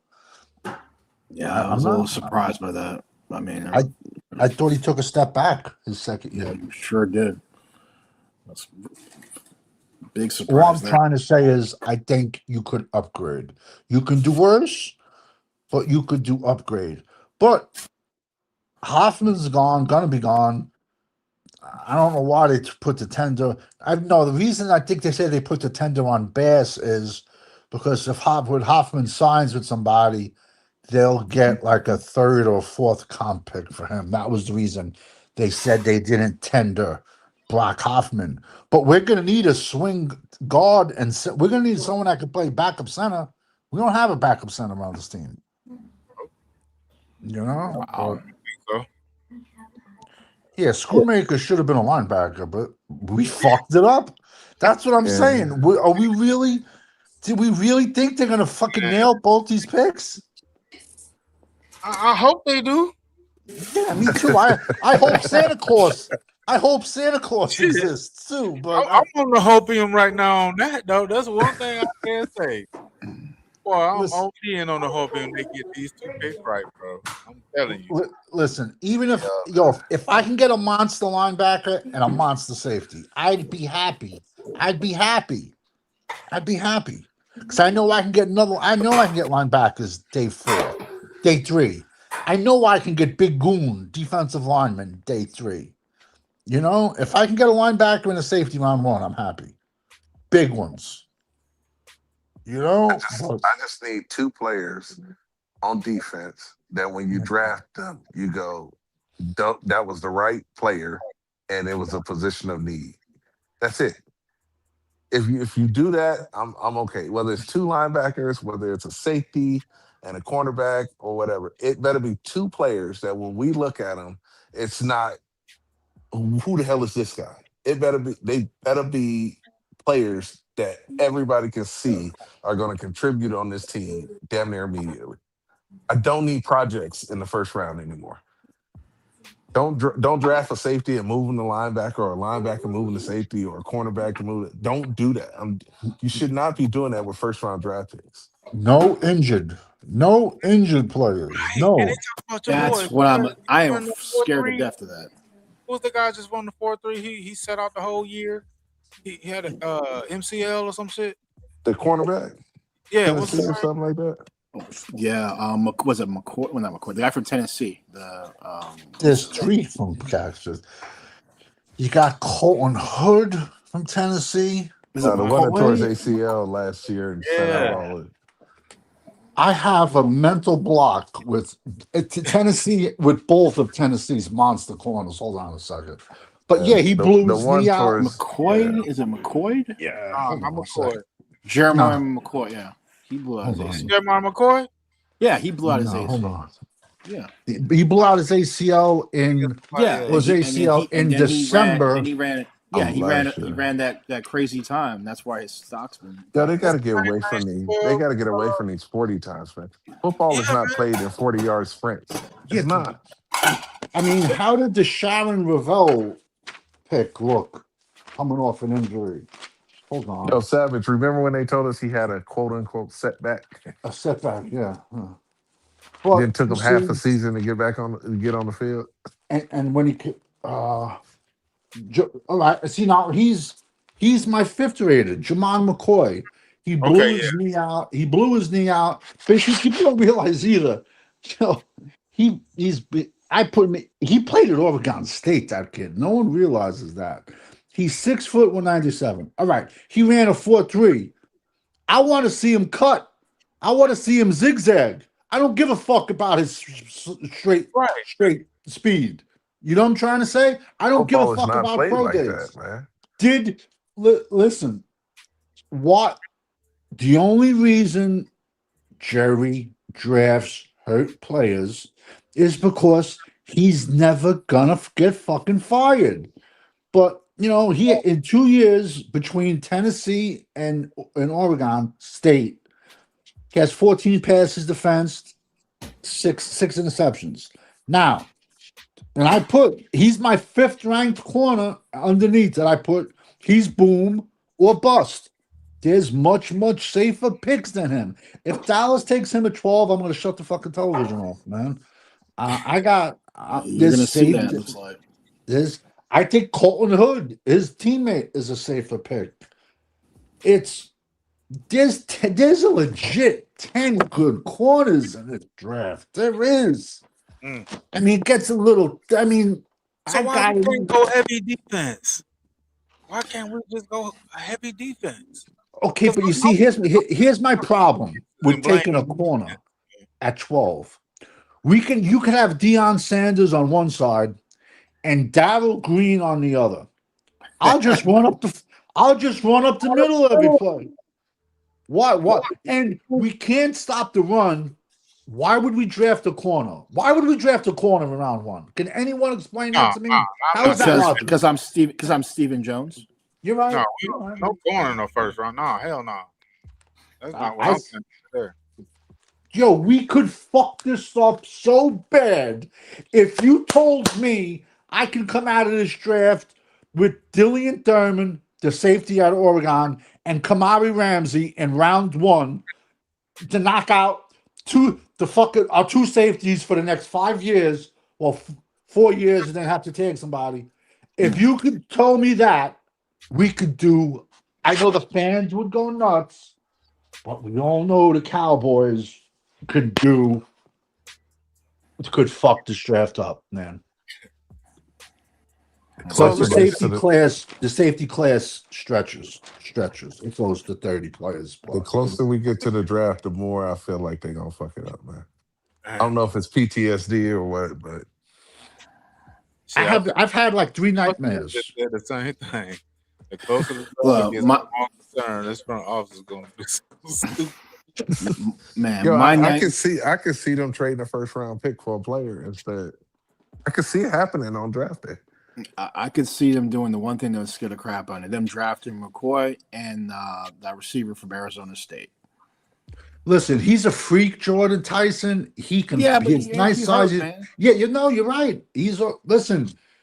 And I did my rankings on wide receivers. Listen, there's a guy, Dane Brugler, out there that everyone considers the best. So I pride on putting my rankings out before he does. Everyone else puts their rankings out after he does his. So I did my rankings, but I knew he was hurt. And I put that in my rankings on him. I'm like, yo, he's great when he's healthy. And then he's still bitching about an injury from last year where he's going to work out April the 17th. And he's just going to catch. So he's made of glass. You know what I'm saying? I mean, do I think Cornell Tate would be there at 12? No, I don't think he will. But Who do you think he's half going the NFL team, 20 teams in the NFL can't draft. I'll tell you right now. Who do you think is going to take Tate? I could see Kansas City taking Tate. I could see the Chiefs taking Tate. I could see the Saints doing it. Ooh, with Chris down there. Yeah, but Saints need O-line too. Yeah, but it all depends. It all depends on the O-line who's there for them and all that. But I could see them doing that just because with a young quarterback, having good receivers or targets as a whole helps you out. I mean, especially if you have like 2 very good tight ends. Yeah, was there anybody in free agency that was even worth really pursuing?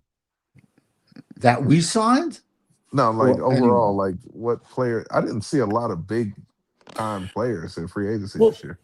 If they were serious about a 3-4, there was some ends they could pick up, but and it wouldn't have cost them much money. The biggest guy, I think, I could be wrong, I think was Tyler Linderbaum. I think. Yeah, the center. He got a lot of money from the Raiders, so he was out. No, I think I could be mistaken. I was on the Ravens. He was on the Ravens, but the Raiders signed him. No, I think he went to the Titans. I thought he went to the Titans. Tyler Linderbaum. Tyler Linderbaum went to the Raiders. I remember. I wanted him in Dallas. He's the highest paid center in football right now. Yeah, I wanted him in Dallas when he first got drafted. Yeah, me too. I thought the Tyler Badass went to the Raiders. I thought. No. Tyler Linderbaum is with the Raiders. Yeah, he got like an 80 highest paid center in football. Yeah, that's because the Ravens were trying to bring him back, and then their whole thing screwed up from Mason Crosby and everything. And Tyler Linderbaum signed a contract with the Raiders, so that was the star player, you could say, of the offseason that Dallas really could have used. But when it comes to the money, they were going to pay that. So, but there was some. I'm trying to think. I mean, the one player I was surprised that Dallas didn't go after because they were trying to get him when they did the Quincy Williams trade was Quentin Williams, the linebacker. His old is he the older brother or younger brother? I don't know. Whatever. His brother from the Jets. You would have thought that would be an easy acquisition right there, and they fumbled the ball on that.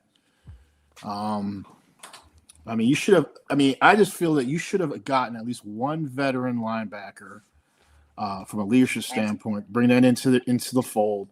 And then when you go into this draft, you're not desperately trying to hit 2 linebackers, with your 2 first-round picks. You can at least try, take the best one with one of them, and then you can focus on another position. But once again, that's just me using logic, and we all know that Joneses don't do that. So I can see. How about Chargers? Badass for the Chargers? Okay.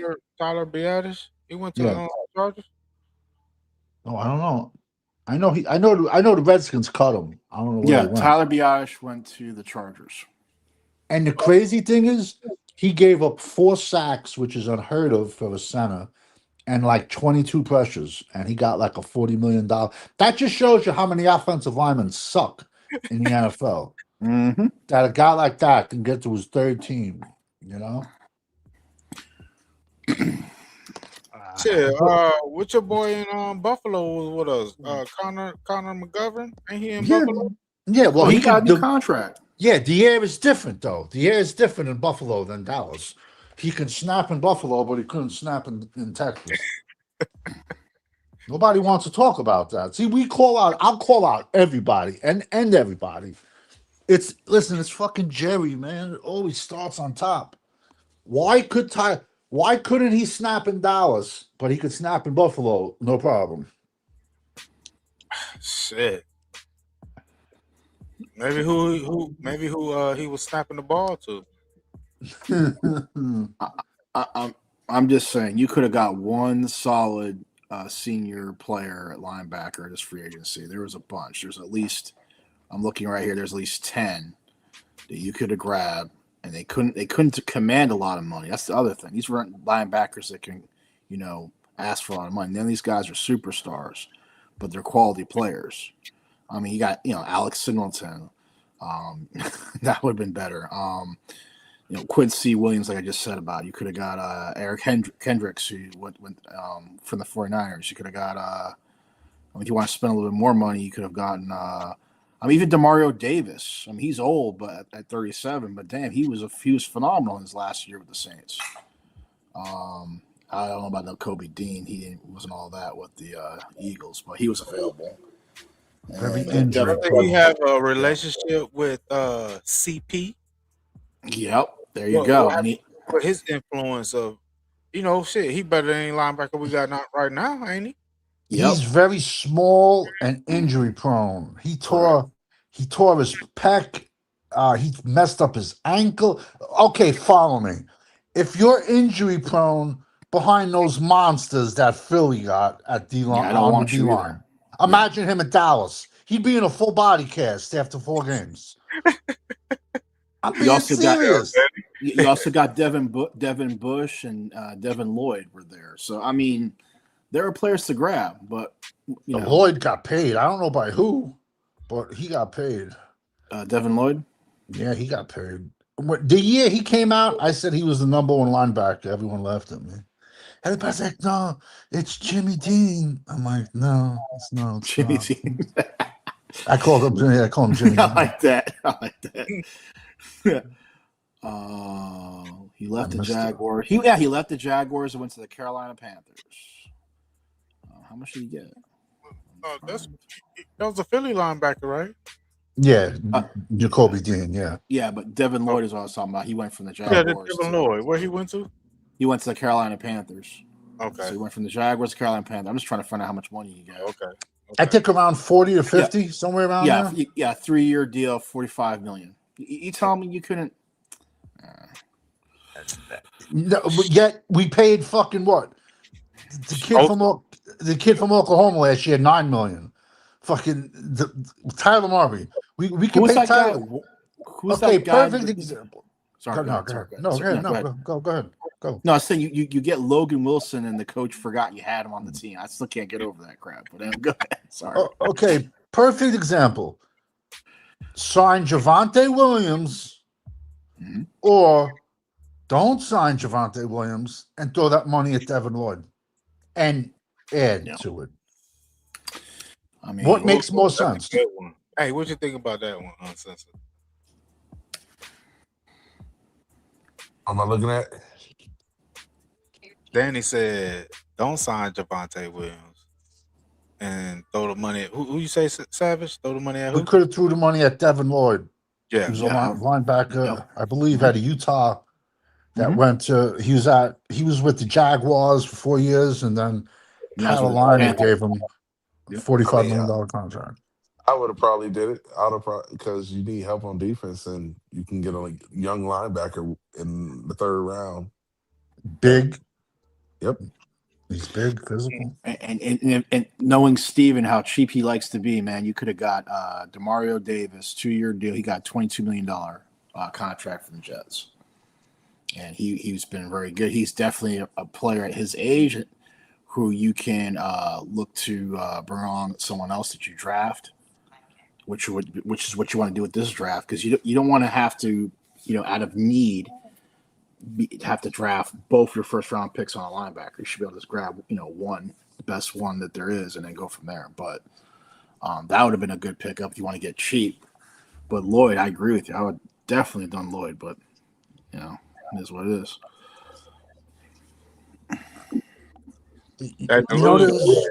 Lloyd don't play offense. Devontae helps that. I'm tired of hearing about that. So. Yo, if you really pay attention to how you move on from Dak, look at Green Bay. They drafted Jordan Love, and what's his name? Aaron Rodgers won MVP 2 more years after they drafted him because they were already planning for the next person. And they drafted. They did the same thing with Brett Favre. You have to actively use a high draft pick and prepare that player to take over, and then you have to commit and move on. I mean, the Packers look like they're doing that again. I mean, there was talks about them, and they were looking at least, because they're always looking. They were looking at trading for Anthony Richardson. And so they better not do that. I'm not saying they have to. Please, trade for him. Please. The point is that they're at least entertaining and looking at the fact of developing another quarterback. They're always doing that. They did that for the Brett Favre era. I mean, think about how that team that had Mark Brunell at one point, Aaron Brooks, Kurt Warner. I mean, go ahead. As crazy as this sounds, I would try to develop Joe Milton before I would try to develop Anthony Richardson. When you're in the fucking NFL and you tap your head, when you tap your helmet, this ain't college. That never happened with a quarterback in the history of the NFL. That motherfucker's made of sugar cane. The sugar candy, the hard, it's clear. Yeah. He's made of sugar. He gets hurt. He tapped his helmet. He tapped his helmet and came out of the game. He literally quit on the team. Yeah. But the point is, at least they're looking, and that's what I'm getting. The Cowboys don't even look. I mean, that's all I'm getting at. Yeah, I mean, listen, the Colts would fucking probably be happy to get rid of him for a fifth, a fifth round pick. They would take anything for him. Yeah. Hell yeah, that's true. They'll take anything for that guy. They'll take anything from him. That's a player that they're moving on from. They'll take anything. And look at the Eagles right now. It looks like they're talking about wanting to get rid of Jalen Hurts. Yeah, they told Jalen Hurts either he improves his game and steps up, or they're gonna move in from him. and Sirianni. Super Bowl, and they telling him he got to still step his game up. Yeah. Because you have to try to get better all the time, bro. That talk is against Dak Prescott, bro. It's only a few people even had that same expectation like the Philadelphia Eagles is giving to Jalen Hurts as we give to Dak Prescott, and he ain't won shit. If Dak went to the NFC Championship game, they would build a statue of him like Rocky in Philadelphia. Just for going to the NFC Championship game, they would put a statue of him in Texas Stadium. Yeah. Man, I got 2-0 Richardson versus Dak. Man, I take Hendon Hooker at this point over Dak. So, I mean, Delusional's even talking about Hendon Hooker's on the bench. Where is Hendon Hooker right now?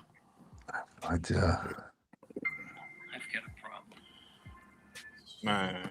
How about if Sam Howell gets? How about if Dak gets? Well, we know I was going to say that. Imagine what will happen is Sam Howell will play, and he will lose a game here and there, just like Dak will lose a game here and there. But what they will say is, if Dak Prescott was playing, they would have won that game, just like they did with Cooper Rush. Right. If you don't go undefeated, they're going to blame that whatever game you lose, they're going to say Dak Prescott would have won it. You're going to laugh. The last decade, you know who I would have took over Dak? You know who I would have took over Dak? Fucking Teddy Bridgewater. I would have took Teddy Bridgewater over Dak. I'm with you. I'm totally with you. I was saying that, Danny.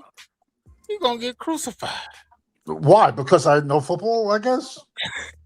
The club? That 1 year. Teddy Bridgewater was an average quarterback.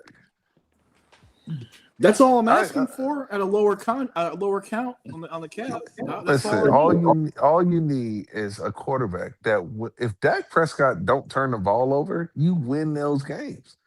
Facts. You just need a quarterback that's not. I don't need a quarterback to throw 5 touchdowns. I just need one that's not going to throw 2 picks. Who was the Saints? Who was the Saints quarterback? I was the short guy. This The year? Saints. No, shocker. a couple years ago. The Drew short Brees? guy.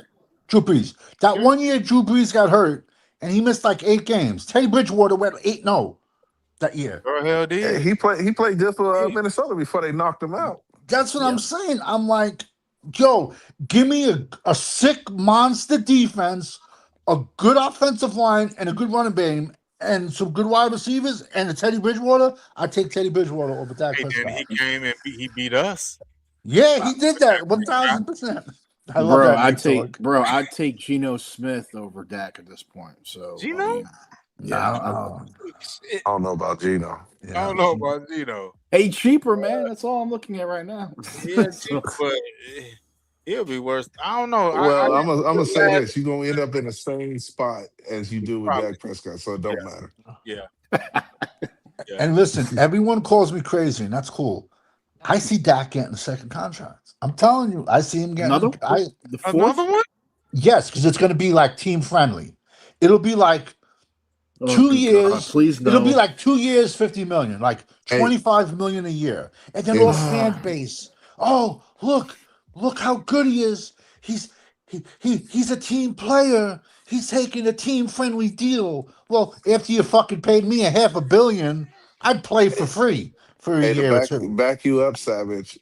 Jesse Holly was on Cowboy radio talking about he believed Dak Prescott had 7 years left in him. How long have I been uncensored? Uncensored. How long? He said he don't believe in Windows anymore. He said Dak Prescott can play for 7 more years. Uncensored. How long? Uncensored. How long have I? And you know I don't watch those Dallas channels at all. But how long have I been saying he's going to get a second contract? Yeah. You've been saying for at least over a year. I'm off the vomit. I want that. Send that to me. I need that. Because Jerry gives. What's a fan sport? Today say that Dak is like Captain America. He's can't, man.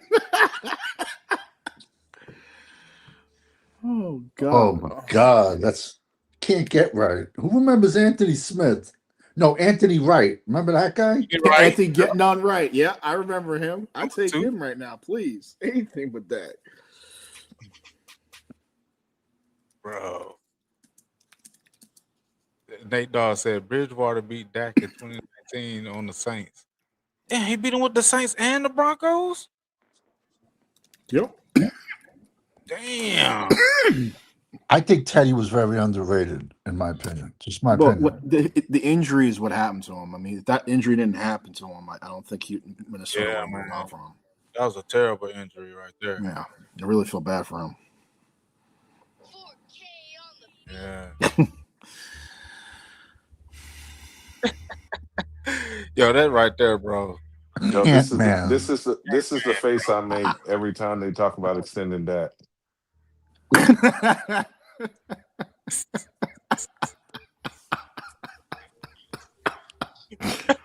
Okay, uncensored. If you had, how can I phrase this? All right, I don't know. If you had a client that wanted the most beautifulest tank in the world, but wanted to put fucking catfish in it, but he was gonna fucking pay crazy fucking money, you're gonna give it to him. You know what I'm trying to say? Exactly. It's a business. I had a dude one time $15,000 setup for goldfish. Excuse me? Damn. This country crazy. I'm sorry. People nuts.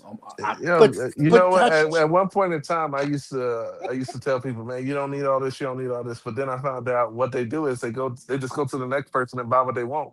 They want what they want. So if people want to do stupid stuff, I take their money. Is Yeah. it true? Is it true those fish get sick? One time I had a guy tell me his fish had a cold. I'm like, what the fuck you talking about, bro? That doesn't even make They do sense. get sick. There's over Oh, 300 diseases they can get. oh shit, damn. Yeah. They can But get bacteria, they can get viruses, they can get cancer, they can get fatty liver disease, all type of stuff. my father got kicked out of high school, but they let him back in because he put Ajax in the fish tank Oh, back That, in school. damn. This was, 60 Damn. years ago, 60 plus years ago, Wow.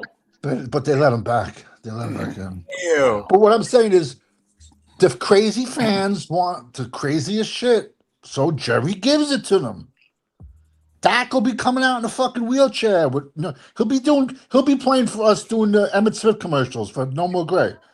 You know what I'm saying? I mean, he's All going I know to is get he can't get a ring on the field or off the field. That's all I know. So he just a Danish ring. You can't get a ring on or off. Oh, I just caught that. Yeah. So damn. Can't even make it to the finish line. Forget. I mean, he's not even in the championship game for that one either. Damn. Man, they said it's Oh. ridiculous. Oh man. Let me ask y'all this real quick. All right. That's a great one. If we can't get the right thing for Dak, how many wins y'all think we're gonna get this 5. season? Or even if we supposedly get the right thing for that. Still 5. That's a tough question, but 5 to 7. Because the NFC East is no longer a powder puff division, man. They've all caught up. So those easy wins that Dak is used to getting, those 2 easy victories from the Giants, those 2 easy wins from the Commanders, and then that splitting with the Eagles, that's over. I mean, listen, who are we playing this year? Savage, who are we playing this season? I think we play the West, I think.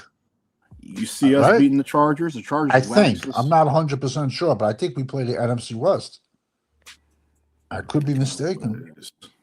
Uncensored will definitely know that. Listen, if we shit the bed, I see 3 to 5.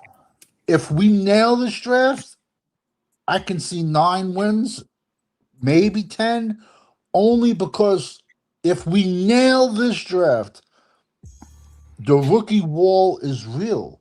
These kids, unless the Indianas, the Miamis that played those 15, 16 games, a lot of these kids are only playing like 10, 12 games.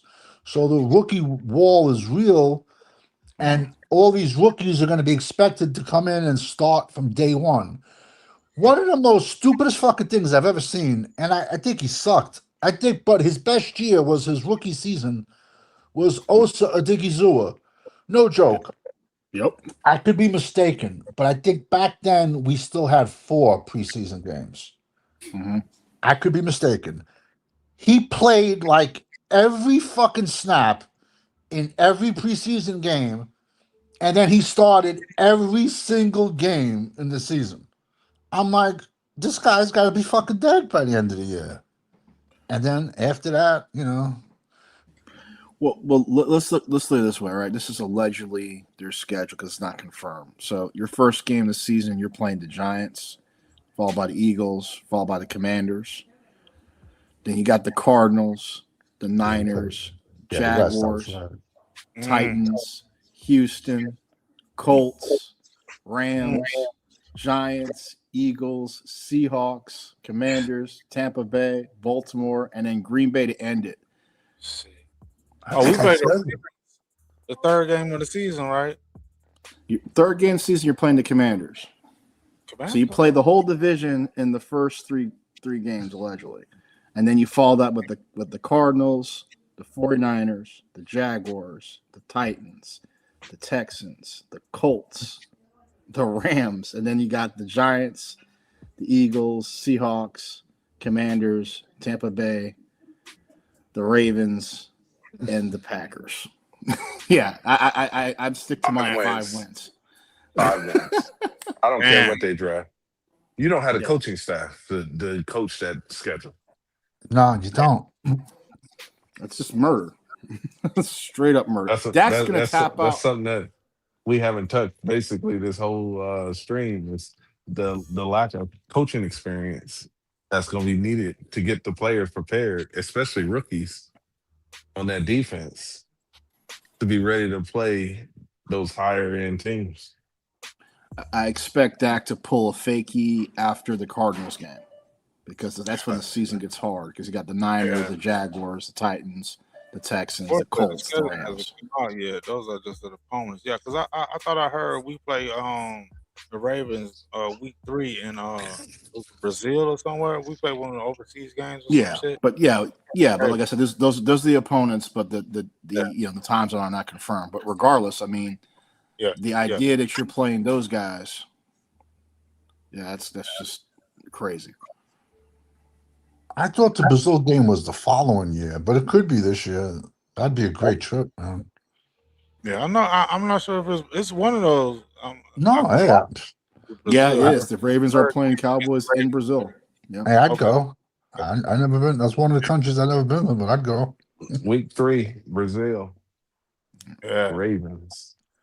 You just got to go with a big crew. You got to go with like And 15 Paulo. dudes, 20 dudes, man. Yeah. Yeah. But like I said, regardless, man, I just think that once he's going to tap out, he's going to fake something else like he did that hammy because that's a person he is. Just like he has those fake Facebook accounts, cheating on his wife with. So I mean, so wait, real quick, if we play Brazil week 3, you're telling me our bye is week 4 already? Our bye We got an early bye. That sucks. I mean, that's brutal having a bye that early. But you see, that's Cherry, where he says, "Oh, you want me to fucking play in China? Yeah, no problem. I'll do it. Well, that's the Ravens' home game. No. But Cowboys aren't giving up any home games. No, Jerry ain't doing that. But home games is his money. But if we do that, that means 4. Unless I'm mistaken, Yeah, week you're 4 supposed to get a bye week. Yeah, you're supposed to get a bye week after Bye week for international games. That's crazy. The only time I think that I've ever seen where they didn't do a bye week, there was one team either last year or the year before that played back-to-back overseas games in London, I believe. That was the Jaguars, right? Yeah, there was some team that played 2 back-to-back overseas games. They didn't get a bye week.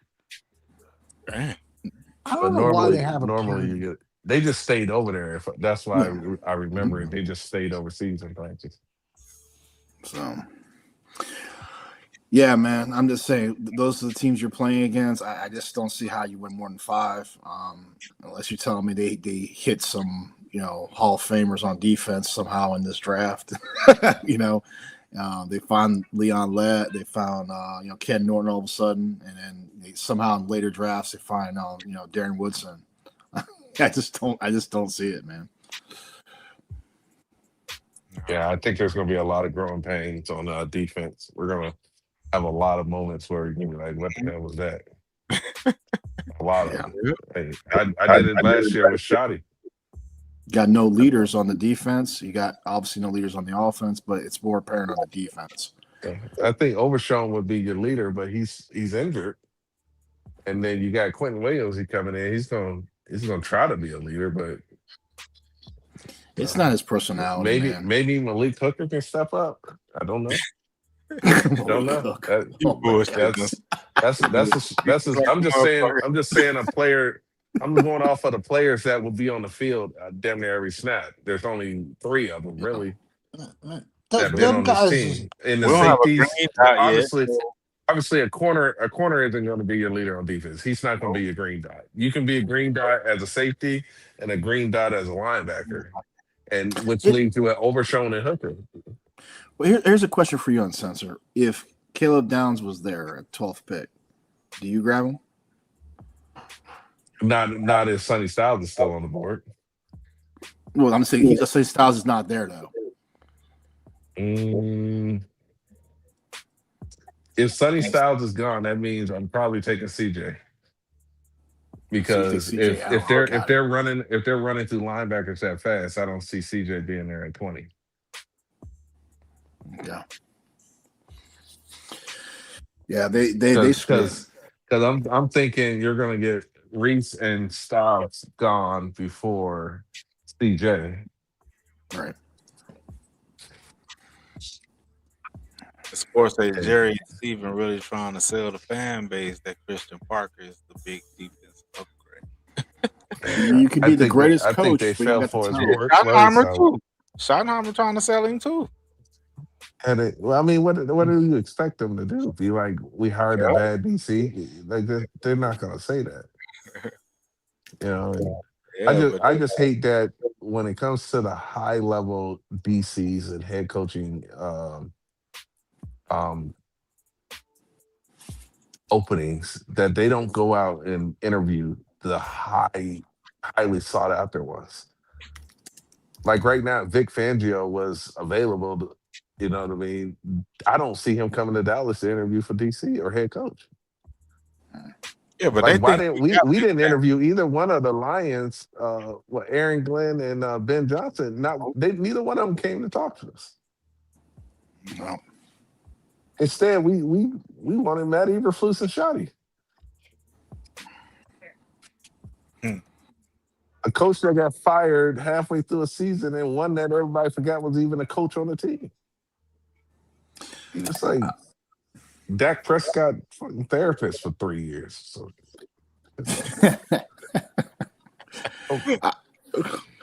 Man, I wish they would have went after Brian Flores, man. That oh my God.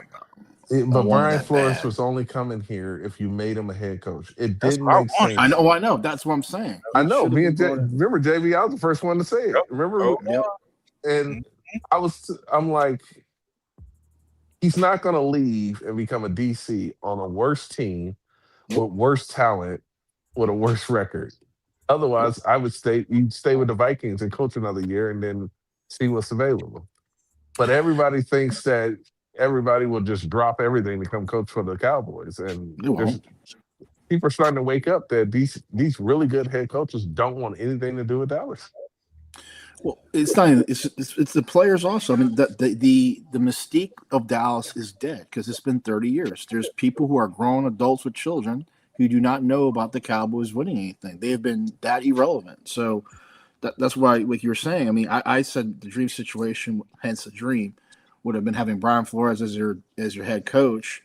And I look at Mike McDaniels. I mean, he got fired from the Dolphins, and I think he was in a position where he had to take a OC job. And you can't tell me he wouldn't have taken that with Dallas, because then you have a creative offensive coordinator, and you got Brian Flores. I mean, that would have been phenomenal, because I think Brian Flores would have called Dak whatever, and Dak would have demanded a trade. That's the key, though, right there. That fixed everything. This organization is catering everything around Dak Prescott to be comfortable. Yeah. Anything different, shake up, make him, uncomfortable. Shoddy even said in the interview that he know that he was there because of Dak Prescott. He said that out of his own mouth. Yep. He said now, and I understand I'm here because of Dak Prescott. He said that. You gotta hire people. When you got a head coach that understands that he only has his job because of Dak Prescott, the power dynamic is off. How is he supposed to go to Dak Prescott and get on Dak Prescott's case about shit? And when he knows he works at the pleasure of Dak Prescott. You just saw the power dynamic. It took a year. It took a couple of years, but not to get it away from football a little bit. You saw it with LeBron James and JJ Redick. It took a while before JJ was able to get his power dynamic with LeBron in check in the middle of games. He had to call timeout when LeBron James was goofing off and get on his case about it in front of everybody. And then LeBron came out and said, I need JJ to coach me hard like he coached other players and stuff like that. But in the beginning, LeBron brought JJ in. That was his point. Right, didn't he? Right, that was his pick, wasn't it? But it took JJ, because they used to do a podcast together, and then it took JJ JJ had to get comfortable in his position to the point where he had the job. He showed that he was a competent head coach in the NBA, to where then he had the job security to be able to get on LeBron James when he was screwing up and pull him out of games when he wanted to and stuff like that. Well, And Shotty has to prove he's going to be a competent head coach before he can get the power dynamic that Dak Prescott gave him by being a big part of why he's the head coach. I say the same thing with the Ravens head coach that they just brought in. When they let Lamar Jackson basically handpick his head coach. That is a huge power dynamic problem, and it should never happen. The employees should never pick their employer. It should never happen that way. And to back to your point, man, I mean, I look at it, the dynamic in my own company. I'm going to use that as an example. Like, I mean, what I've done, I always believe we have to do a review every year of ourselves, right? And I tell them, like, hey, I want the hardest. I'm going to review you, and you're going to review me, and it has to be honest. We're not talking about what you did good. I'm not a guy who believes in patting each other on the back. I want to know what we're doing wrong and what we're going to do to fix it. And I remember the first year I did that, and my main assistant, was worried. I mean, they were just saying everything I did was right. And I said, no, that's not what I asked you. And finally, we got it, and it was talks about the communication. We had some communication breakdowns, and she pointed them out, and days and times, stuff like that, why there was a breakdown. And I said, thank you. That's what I need to know, because in order for me to get better, I got to know what I'm doing wrong. And the same thing goes for everyone else. But back to the Dallas Cowboys situation, with the power dynamic that is there, there's nobody in there to say, hey, you're not pulling your weight. Dak, you're not pulling your weight. Jerry, you're not pulling your weight. Steven, Will McClay, etc. There's nobody in there. Everyone's just saying yes, ma'am, no, ma'am, all that crap. And that's just doesn't work. And to Uncensored's point with the Ravens, they've had a great structure for a long period of time. And back to your ribeye analogy, that's what happened. And so now they're going to find out what it's like to not have ribeye every night. And it's just it's unbelievable. And in the Steelers, ask the Giants if they would have rather kept Tom Coughlin. Ask the Giants. Yeah, I mean, it's just ridiculous. It's ridiculous, man. And you gotta. I mean, look, leadership is very, very hard. And like Uncensored was saying, is like, remember one person was arguing with them about leadership, say yeah, they're having you don't. And there's I think there's two levels. I think what the guy was talking about, Uncensored was talking, there's two different things. I think you have to be born an entrepreneur to have. I don't think you can teach that. Can you teach someone to lead in terms of just carrying the mission out, which is what I think the other guy was talking about? Absolutely, you can teach someone to do that. I think he's confused. Go ahead, sorry. No, I think what he's confusing is you're born leaders. You're born who you are. Some people are extroverts, some people are introverts, some people are leaders. The difference is leaders are put in situations to where they can become a leader. So you can be a leader, but without the right situation to allow you to be able to utilize those talents, it might not appear to be a leader. But you can't take somebody that is an introvert and make them an extrovert. I don't care what you do. That is who they are as a person. There's certain people that literally they don't have it in them to do certain things. Like I can tell you right now, I can never join the army. I'm not built like that. I don't care. I can go through basic training and everything. I'm never gonna be that be all you can be soldier, run into a building, guns blazing when people shooting at me. That's not who I am as a person. But there are people that, and you ever heard of institutionalized? Those are people. That is who they are. Like I had a cousin. Every time he come out, he'd do something to go back in. And you know what he would say? That's where all my friends are.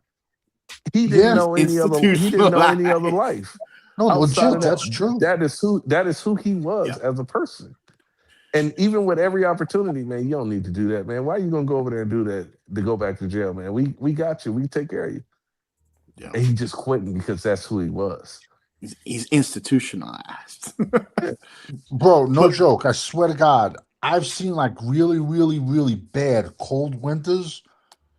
I've seen old men walk into banks and rob them and then go outside and go outside and sit on the bus stop, wait for the cops to come.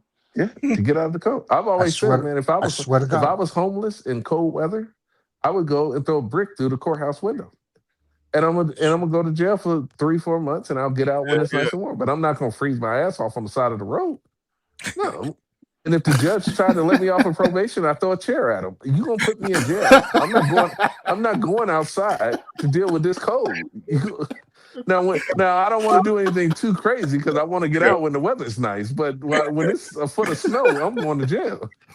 And they're like, "All right, see you next season." I says, Yeah, hey, look, man, it's starting to get cold. We might as well get Deontay's sale ready. you might as well get his sale ready because he's on the way back for the year. Right. Hey, look, I'm gonna smack a guard. I'm doing something like, oh yeah, I'm getting early release. No, I'm not. I'm about to smack the hell out of this dude.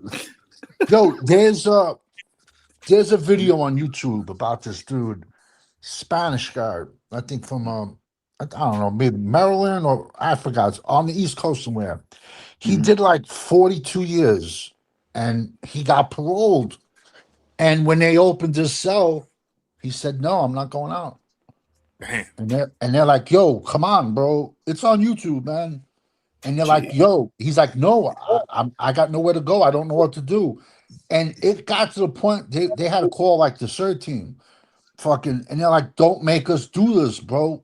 And like the story got out, like they started a GoFundMe page and shit. He got in touch with his family, but then like I don't know, shit just went downhill. But yo, I mean, come on, man. What do yo, a guy's in fucking jail 42 fucking years. What do you expect him to That's like fucking the Shawshank Redemption when the fucking guy, you get fucking paroled at 70. Brooks. Yep. Yeah, and he hung Brooks. himself. What? Yep. Yo, that shit's 1,000% true. Yo, Savage, that just happened, I think, a week ago. Some guy got convicted, and the judge gave him 18 months, and he told her he wanted more time. And so the judge gave him more time. He asked for more time when he got sentenced. You know what's sad though? I just realized something. I'm institutionalized. I'm still watching them Cowboys. Okay, I'm glad you brought that up. No, that's called Stockholm. That's Stockholm. Oh, right. Stockholm. That's right. Let's just say we're gonna beat you till you love me. Let's just say the Cowboys never existed. What NFL team would you root for? I'm gonna go first. I'm gonna say the Raiders. Wow. I'm gonna say the Raiders because growing up, watching fucking Lyle Alzado, watching just win. I don't care what you do, how much you cheat. Pittsburgh. All right. Wow. That's I fair. grew up fair. 45 minutes outside of Pittsburgh, so it would have been probably. I'm from New Jersey. It probably would have been either the Jets or the Giants. So, yeah. What exit? You should know what that means. Route 1. Yeah, Route 1. So, oh, man. Yeah. Oh, God. Oh. But y'all, this has been a good one, man. Yes. You didn't tell us, JB. Who'd you? Yeah, he ain't touching that. He ain't gonna put that out there. He can't do it. What? If the Dallas Cowboys never existed, what team? No, that's a fair question. Who would be your team? Oh shit! I'm sure there's some fucking universe out there. You'd be an Oiler, right? Since I'm from, I was born in Indiana, I say the Colts. But we didn't have a football team at that time when I became a Cowboy. Who was your closest team, though? It would have been the Bears. You would have been a Bear. Oh, well, yeah. Yeah, you'd have been an Illinois Bear. Yeah. You know what, though? Bears impressed me because I remember in '85 when they beat us 44-0, man. I was hurt like a motherfucker, bro. 44 Hey, Danny, you got my message in the chat, the private chat? Oh, hold on, let me look. Yeah, I just want to make sure you got that information because I got questions for you after later on. Yeah, most likely you would have been a regional fan, but your team. Because see, when I grew up, though, only team was on TV was the Steelers, the Cowboys. What I could see on TV at that time, the Redskins and the Raiders. They was like the Nationals. Yeah. And shit, Mom came home with a Dallas Cowboy jacket that when he had the blue right here with the silver. The starter? No, it wasn't a starter. This was like no. 80. Man, this was shit. This was like This is like 1981, 82, bro. 80, somewhere around that time. She brought me. It had the helmet, had the gray helmet and shit on right here on the top, and it had the gray patent leather sleeves with the gray and blue on the wrist, and it was blue right here. And she brought that jacket home to me, bro. And I've been a Cowboys fan ever since, bro. That was in I got the my early. first starter jacket was 1992. Yo, my teacher used to put it in the safe in schools because that was around the time where the kids was getting jumped and their jackets was getting stolen. Yeah. Bro, My teacher used to put it in the safe. Oh, my first football jacket was whatever fucking one was on sale, and as a little kid, it was whatever the cheapest fucking one. I swear to God. As a little kid, I had a Baltimore Colt jacket as a kid. What the fuck? It kept me warm. But I'm not lying. It was whatever was on sale. Man, I got a great story for you, man. I'm not gonna call him out, but anyway, bottom line is he I guess this is back because my family originally is came in through New York, so they grew up watching Namath and all that, and so a certain sibling of mine he got the Jets jacket, right? And as you know, the Jets are the Jets. So after that season when they had that magic of winning the Super Bowl, the Jets were a joke. So that jacket he got that the family put a lot of money to get him that jacket because he was so happy with him. That jacket became a green jacket. All the Jet logo came off. The Jet name came off. It was the plain green jacket after that. And so basically the rest of the time is no one else got a sports team jacket because of that behavior, because of the fear of them tearing up the jacket and stuff like that. So when I came around, we didn't get that. But my whole family were Cowboy fans, so it's passed down the legacy to everyone else after that. No, same thing. Yeah. But they say Namath came into the NFL with like fucking linguini knees. Like they say like his knees were destroyed already when he came into the NFL. Yeah. Plus, more of a humping. If Joe Namath never actually predicts that Super Bowl win, I think he's irrelevant to the NFL history. Man, probably. Yes and no. How much other shit do you hear about Joe Namath outside of the Super Bowl prediction? That's it. But it was a prime. Like, how can I phrase this?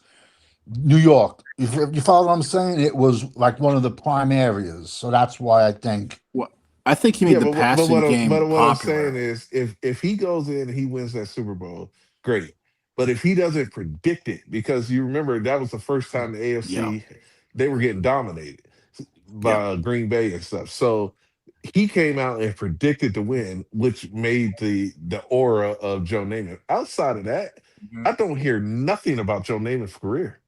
And I mean, when they talk about and they put together clips of the history of the NFL and stuff like that, that's the only clip they ever use. Okay, but I agree with you 1,000%. Phil Simms sucked. I hate him. I hate Phil Simms. Now, but he won a Super Bowl for the Giants, so he parlayed that into a broadcasting career, and he even he fucking parlayed that into getting his kid to start over Major Applewhite. Yet Major Applewhite was the better quarterback. That proves my point. No, because he came from a big market. But why hasn't Joe Namath been able to do that? Yeah. Well, he did in New York, and he was on a national level. You can't say because like in New Jersey and all that. Everybody's always popular in the local network. Yeah, because everybody knows you. But literally, you take away the Super Bowl prediction, and even if he still wins the Super Bowl, Joe Namath is a footnote in NFL history outside of that prediction. And then like he even parlayed Sims into a career for his kid. Has a show, I think, on NBC and stuff like Chris that. Sims. Yeah, he does pretty good. But they talk about Joe Namath like he was like this mystical fucking quarterback for the time, like all-time great or something like that. He just I think what it is he's the guy that made it popular with the court because he had that whole the look thing going, the girls, the fur coat, all that stuff, and so he made. But none of that shit would even be talked about if it wasn't for that prediction. Well, he needed the prediction. He needed to win the Super Bowl to give the national stage and all that stuff. But outside of that, I think he pretty much made it. Like everyone who wanted to be a quarterback was based upon him and Roger Staubach. Those are the two guys that everyone was trying to be in terms of being a quarterback. I mean, unless you're outside with Pittsburgh, with Bradshaw, I don't think everyone was trying to beat Bradshaw because he had a really unorthodox way of throwing the football. But Namath and Staubach, they had the piteous passes that people throwing. So, and those were the guys. And Bradshaw called his own plays. People, yeah, he did. The stigma around him was that he was this dumb old country bumpkin boy, but he called his own plays. Far from it, man. Little Abner, I think they used to call him. But I'm sorry if you're intelligent enough. I'm all for quarterback calling his own plays. Absolutely. Mm-hmm. I think if you're a quarterback and you're in the league for 10 years, you should be calling bingo. Sorry, I had to do that. Sorry, go ahead. But who's better to know the flow of the game than the guy who's taking every single snap? And I think that's the thing that McCarthy was trying to institute, which no one seems to understand. That Packers game, you look at how McCarthy tried to treat Dak Prescott like a true professional, and he couldn't do it because Dak is not. McCarthy is a coach when you have a quarterback that is a professional and is serious about his profession. He does not work with children. He's not a high school coach. He's not a college coach. He's a coach you go on to a team. That's why Pittsburgh, it kind of works there because those guys are professionals. They know what they need to do. They don't need a babysitter. I feel you on that. Yes, sir. But yeah, man, let me get up out of here, bro. I appreciate y'all. I appreciate you, Uncensored, Derek, Danny. Yes, sir, man. Yeah. Yo, Danny, you got that message, right? Yes. Supposed to go live tonight? He said he was, but he was supposed to be live at 4:00 Pacific time, so 2.5 hours ago. Oh, damn. I talked to him earlier. He said he was, but maybe he'll do a late night. Yeah. Everybody check out Fifth, man. If you're going to go to live, now I'm going to check him out too, though. Yo, it's going to be a wild day if he do go live. It's going to be a wild stream. Oh, shit. I'm gonna show my ass over there. Oh, boy, it's gonna be a good one. Now. Here we go. Here we go. I can't throw. So. Here we go. Oh, that's awesome. That's what I hear. Seriously, when he does that, I don't hear the whole "here we go." I hear him saying that in my head.